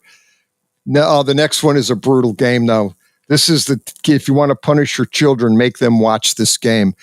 The Raiders are at the Saints, two teams that are basically rock bottom. What's the point total? The Saints are getting, this is the lovely part of it. As bad as the Raiders are, the Saints are getting 1.5 points at home. I'm taking the Saints. And lay the 1.5 points. Oh, yeah. Get the 1.5 points. Yeah, I'm going to take the 1.5 points. I was taking whoever had the points. Yeah, I don't know. I don't know what to make of it. The Saints got beat on Monday night 34-0 to the Packers and had nothing there. Nothing. And Spencer Rattler is the man. Yep. So you got Rattler playing, what's his name? O'Connor? No, see, O'Connor's better than him. So O'Connor's a little bit, he can put a drive together. But boy, the Saints to me. I should just leave it. I don't. This is one that it's in New Orleans, right? Yeah, it's in New Orleans. I don't. It's not really a big time change, an hour, Vegas to maybe 2 hours, whatever. Right, it's not no big deal. Not really. The Raiders shouldn't be. These teams are bad, but anyway. I don't know. This is one almost like moving back to the Raiders. I'll take the Raiders. Yeah, I am. So I'm flipping to them. Are you going to take the Raiders? Yeah, I'm going to flip to them. Let's go flip. This one, the quarterback. Here's another ugly game. Two teams going nowhere, but especially the Giants. 2-13 Giants hosting the. I love to call them the Baltimore Colts. Jeez, I can't get over that. That's age. Mm-hmm. But the Indianapolis Colts, they shouldn't be the Colts. They should be the Indianapolis Racers. That Colts does not belong in Indianapolis. I think that's what we should start calling the Colts and then the Chargers. Yeah. We won't even use their first names. No. It's terrible. It's terrible. Anyway, the Giants get 7.5 points. Against the Colts. Against the Colts. And the Colts they're finished, right? They're not. They're 7-8. Yeah, or they still hanging on by 3. I don't think. I think they're done. As you can put the fork in them, they're done. Okay. They're 7-8. I didn't know if they had an opportunity. I don't think they have a chance of potentially getting into the playoffs at 7-8. Not out there. Let me see here real quick. The Bengals. No, I guess they do. Well, the Colts. The Colts actually get. Boy, no. Actually, for the argument here, the Colts still have a chance, and the Dolphins still have chances. Okay. The Colts win the tie break over Cincinnati and Miami based on best win percentage in conference games. Miami would win. If they tie with the Bengals, they go in over the Bengals based on best win percentage in conference games. So the Bengals need help. They need, obviously, the Colts to lose and Dolphins to lose, and then they need to win out, and they need either the Chargers or the Broncos to lose out. The Bengals need a lot of help. I don't know if they're getting in. I think they're dangerous if they get in. Yeah. But getting back to this game, the Colts are not out of the discussion. I take the Colts just because. But I will too, because the Giants right now, the only question in the Giant land is, do they roll Dable and Shane? I think they're at the hip, so you're either going to keep them or get rid of them both. Right. And I don't know what Mara is going to do because he knows, but no one else knows. Yeah. Let's go to the Cowboys at the Eagles, and Hurts is in concussion protocol, will not play. So it's the Kenny Pickett show for the Eagles. How many points the Cowboys get? 7 and a hook. Taking the Cowboys. Me too. I'm taking the boys because they're playing a lot better. They beat Tampa Bay last week. They're out of it. Cowboys are out of the playoff picture. They probably play better when they're out. And I think so. No, I think I agree with you. I think because they have no pressure. Right. Yep. So they'll play better. They're going to play better. Pickett at quarterback. I hate to say that because I really would like to see the guy, not because he played for the Eagles. I just thought he would be a better NFL quarterback with how he played at Pitt. Oh, yeah, Pickett, you would think but he just, I don't know. I don't know what happened. I don't know. Confidence, I don't know what it is. We didn't get into this, but what are the Steelers going to do next year for quarterback? Because I think they're going to, I don't even think either one is going to be. I don't think so either. I think both guys could be gone. Yeah. I don't think Russell Wilson's going to be there, and I got a feeling Fields is going to be with another team. Yeah. And somebody's going to sign him to a decent contract and give him a shot. Yeah. Yeah, because it is the NFL, and we know quarterback play. Yeah, I mean, I think both of them be on somebody. Oh, they're a roster. Fields, unless Pittsburgh is at the depth end. I don't know who they get. That's the question. Yeah, they might have to keep Wilson because he runs their offense much better than Fields. But then Fields is probably going to be hitting the free agent marking, and someone I think he should. And he should. Someone's going to take and he'll sign somewhere. So he may be starting somewhere. Yeah, and if he could go somewhere where they build that under what he does best, it might be better. Pittsburgh, under with their system, what they do, Russell Wilson is more. Right. Yeah, you could tell. His offense just looks way better when he does it. So. When he's in. Let's go to the Panthers at the Bucks. Oh, boy. Now, this is a game the Bucks need to win. 8 points. Panthers get 8 points at... Panthers don't care. They be trying to win every time. And they're a tough team. I know you can't just get rid of them. Like, I'm gonna still go with the Bucks. I'm thinking they're mad. They got to win this because they got to stay pace with the Falcons and hope the Falcons lose somewhere. So I'm taking the 8 points in the Panthers because I think they might win. The Panthers are going to make it a game. Yep. I don't think they can. I don't think they'll win this, but they're going to keep it within the 7 or 8 points. So I'll take the points and the Panthers. Who the heck knows? Moving on, let's move to the Titans at the Jags. This is another ugly game. Two teams, two lousy teams. The Jags get a point at home. This is a coin flip game to me. Boy, you don't know because the Titans look terrible. I know. And the Jags, they lost to the Raiders last week, 19-14. That's a flip a coin. And the Titans lost to the Colts 38-30. So I'll take, boy, this is either game. I'll take the Titans because I think the Jags are basically and lay a point. I'm taking the Titans too. I think they're slightly better team, but both teams are 3-12. Right. Okay, the next one is another game.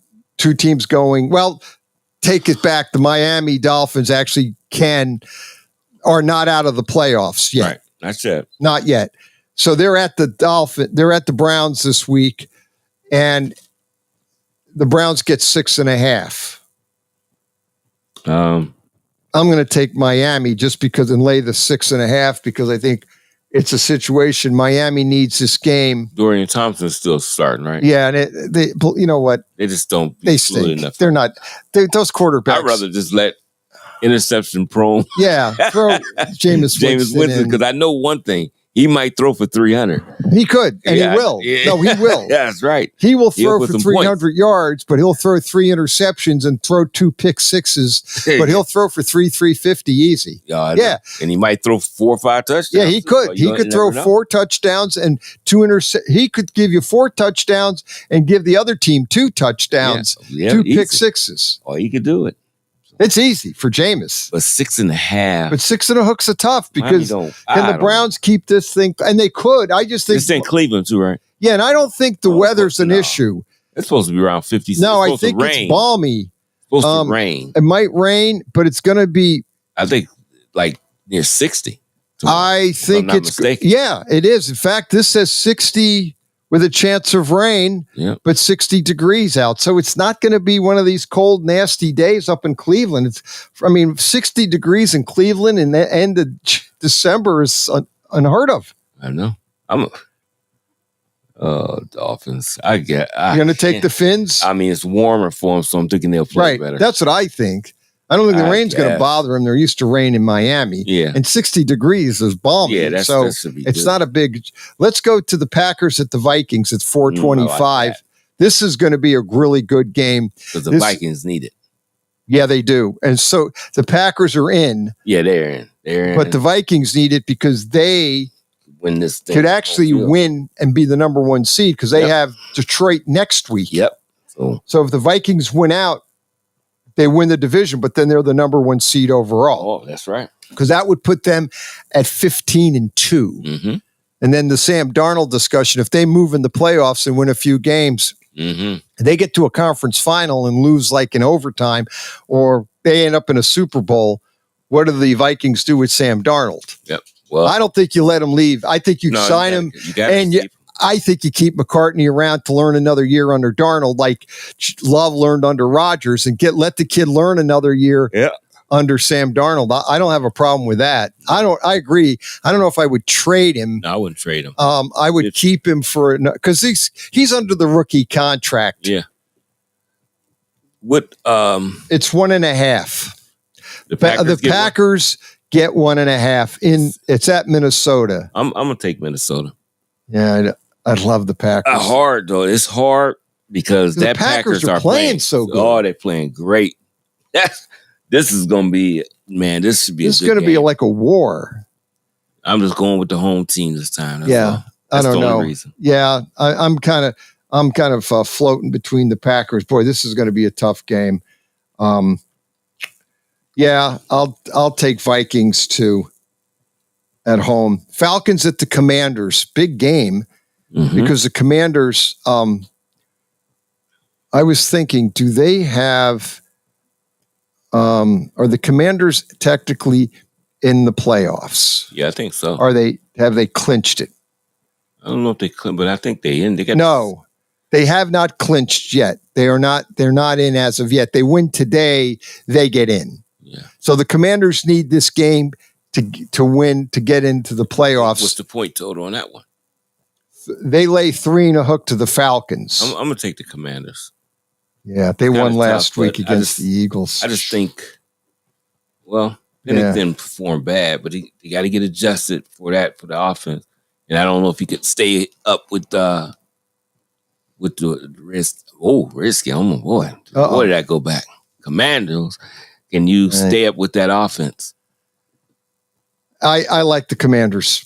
I think they're going to win. Yep. Atlanta beat the Giants. Penix is playing, so big game on Sunday night. It means something. So this will be a good watchable game on Sunday night. Right. I like the Commanders because they want to clinch that playoff. They win, they're in. No debate. They will get in looks like right now they sit at the 7th spot. Okay. And if they win, they see the Packers want to win.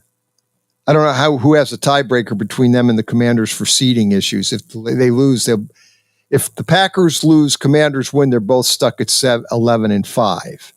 Packers win, they go to 12-5, and they'll probably have that number 6. Yeah, they'll take number 6 because right now Minnesota's at 5 at 13-2, and the Lions are 13-2. So whoever loses will probably drop to 13-3. It'll be interesting. Anyway, let's move on to the Lion at the 49er game. 49ers get 3 and a hook at home. Yeah. I'm going Lions. Yeah, I'm going Lions. Even that defense is a mash unit. I'm going to still go with them. I'll take the Lions just because I think at the end of the day, 49ers are probably have more injuries as the Lions, even though the Lions have some bad defensive injuries. And they're playing out in San Francisco, but I think the Lions will bounce back. They should. They beat the Bears last week 34-17, and the 49ers lost to Miami 29-17. So they're going in the wrong, and this is just a bad year from them. Yeah. Bad injuries. Too many injuries on that team. I don't know what they do with Brock Purdy. That'll be the question. We see if it was just one of those one-hit wonders. He was looking good and then started reverting, or he just needs injury. the team around him to be good. And when the team around him is injured and off, he doesn't look so good. Yeah. But that's anymore. That's about any quarterback out there. Yeah. Sam Darnold is playing so good, but he's got a good offensive line. He's got a good coach with a good system. And that's why Sam Darnold looks so good. When he's with the Jets, he's with the Jets. The Jets stink, and it's a bad environment, and they have a bad scheme. And the Giants and the Jets are like two of the worst teams in football. Oh, boy. And they're going nowhere. I mean, the Giants, to me, this is the thing they talk about, Mara doesn't want to fire these guys. Okay, I get that. But okay, if you keep Dable and Shane, what's next year going to look like? Not good. I mean, I don't have any. They're going in the wrong direction. This team has got progressively worse under Shane and Dable since they started. They're in their third year, and the team is going in the wrong direction. I mean, that's how I rate it. If they were going in the other direction, I would say no. You keep them. Yeah, I mean that's how I rate that. You can't go the wrong. I mean, you can't tell me they're doing it. What have they done to keep their jobs after 3 years? Now, like the Raiders, I don't like them firing a coach after 1 year, but there's been too many bad clock managements, timeout uses, all kind of stuff that you would get from a guy that's inexperienced as a head coach. Right. You could tell. I can understand that. Yeah. But I do like his mentality of how he is and could get a team going. But I mean, can you wait around and keep doing that? Can you ask Max Crosby to be here 2, 3, 4 more years? You want these guys to have an opportunity. So, well, even where they draft, I don't think the Raiders are going. I mean, there won't be a good quarterback in the first round. I think they'll move up some kind of way because a lot of those teams that you said they won't even take a quarterback. So they got like 3 teams in front of them that possibility could. And you got to see if you can get in front of one of them. Because you only got, I think, 3 quarterbacks. But you never know. We say that, and then it's always a surprise team. Okay, here, I just pulled this up. This is rated, these are according to Mel Kiper, these are the top 10 quarterback, okay?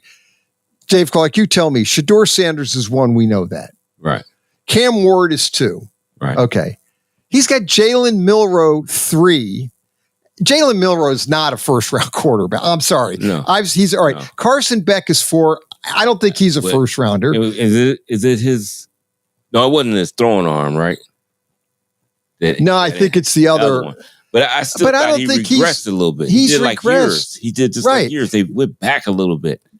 He's got Quinn Ewers 5, Carson Beck 4, Quinn Ewers 5, Curtis Rourke from Indiana 6, Jackson Dart from Ole Miss, and Dylan Gabriel sitting at 8.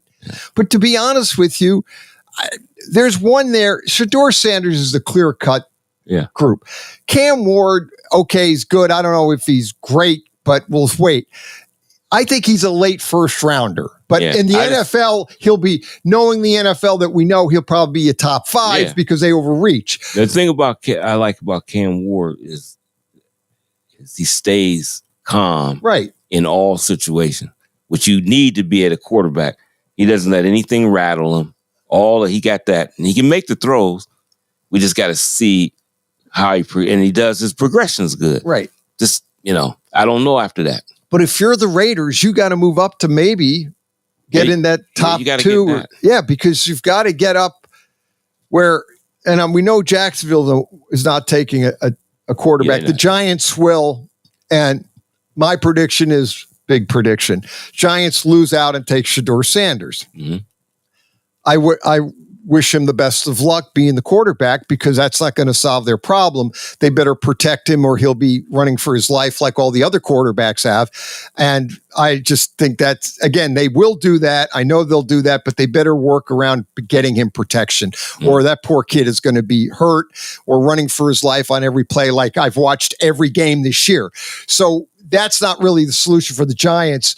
But Shedeur Sanders is clearly going to be the top quarterback taken. Cam Ward will probably go in the first round where he goes. After that, I don't see any of these guys first rounders. I could be dead wrong. Yeah, somebody. Because Jalen Milroe and Carson Beck, I don't think Quinn Ewers is a first round NFL quarterback. He may stay in college and go, as Irish Mike said. I think he should too. Just build everything up and he'd probably be one of the top picks the following year. But all these other guys, I mean, I see two quarterbacks.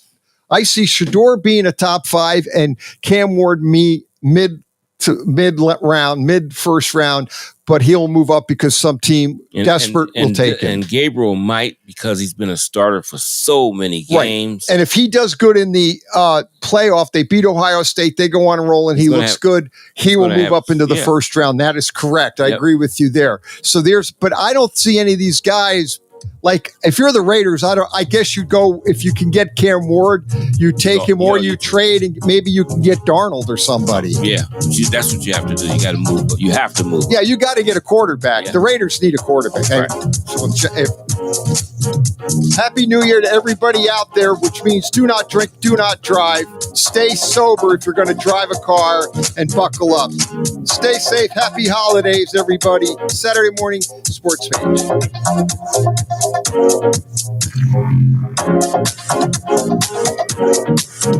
You're listening to WRDB, Western Reserve Digital Broadcasting, Youngstown, Warren, Salem, and around the world.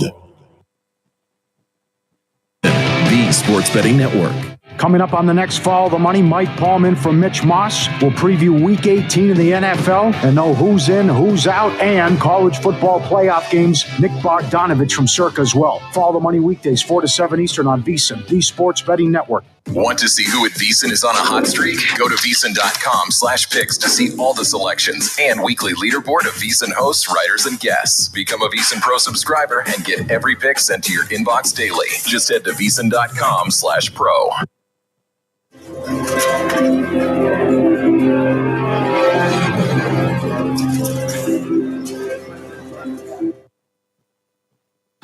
This is VSiN, the Sports Betting Network.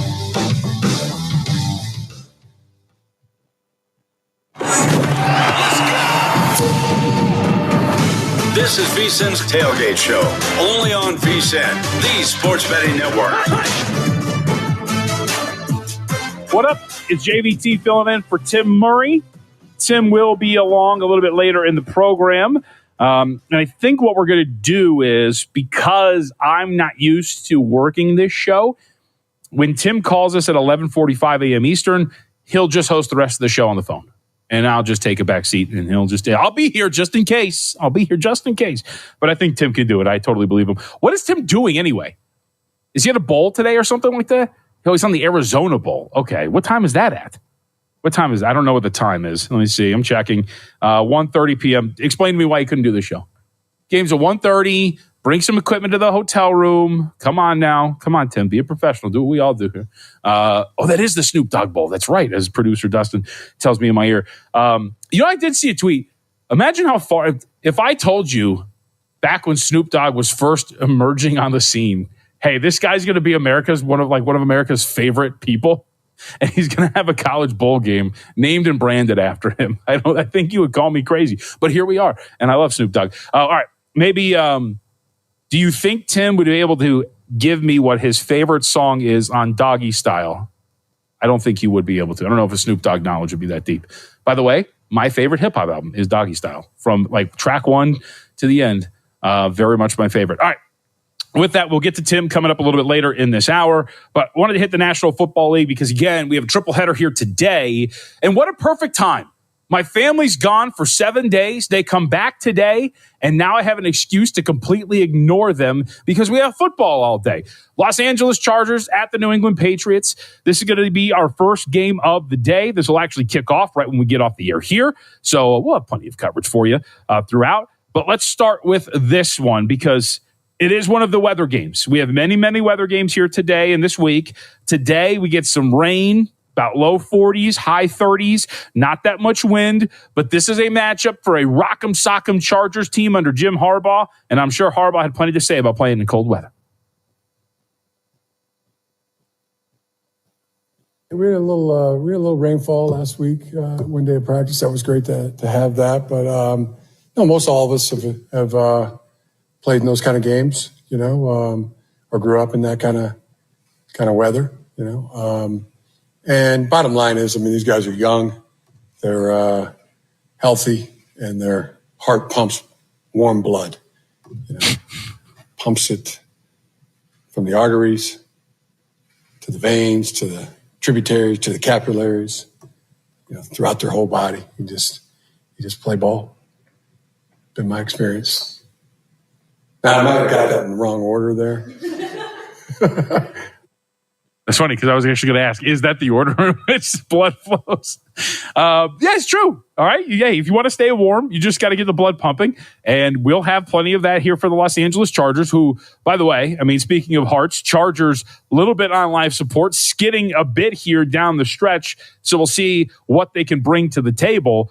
Right now, on a 1-game winning streak after coming back against the Denver Broncos, but that snapped a 1-3 stretch that the Chargers were on, and obviously need to win this game. And the rest of the schedule sets up pretty nicely for the Chargers. Simply put, though, today, win and you're in.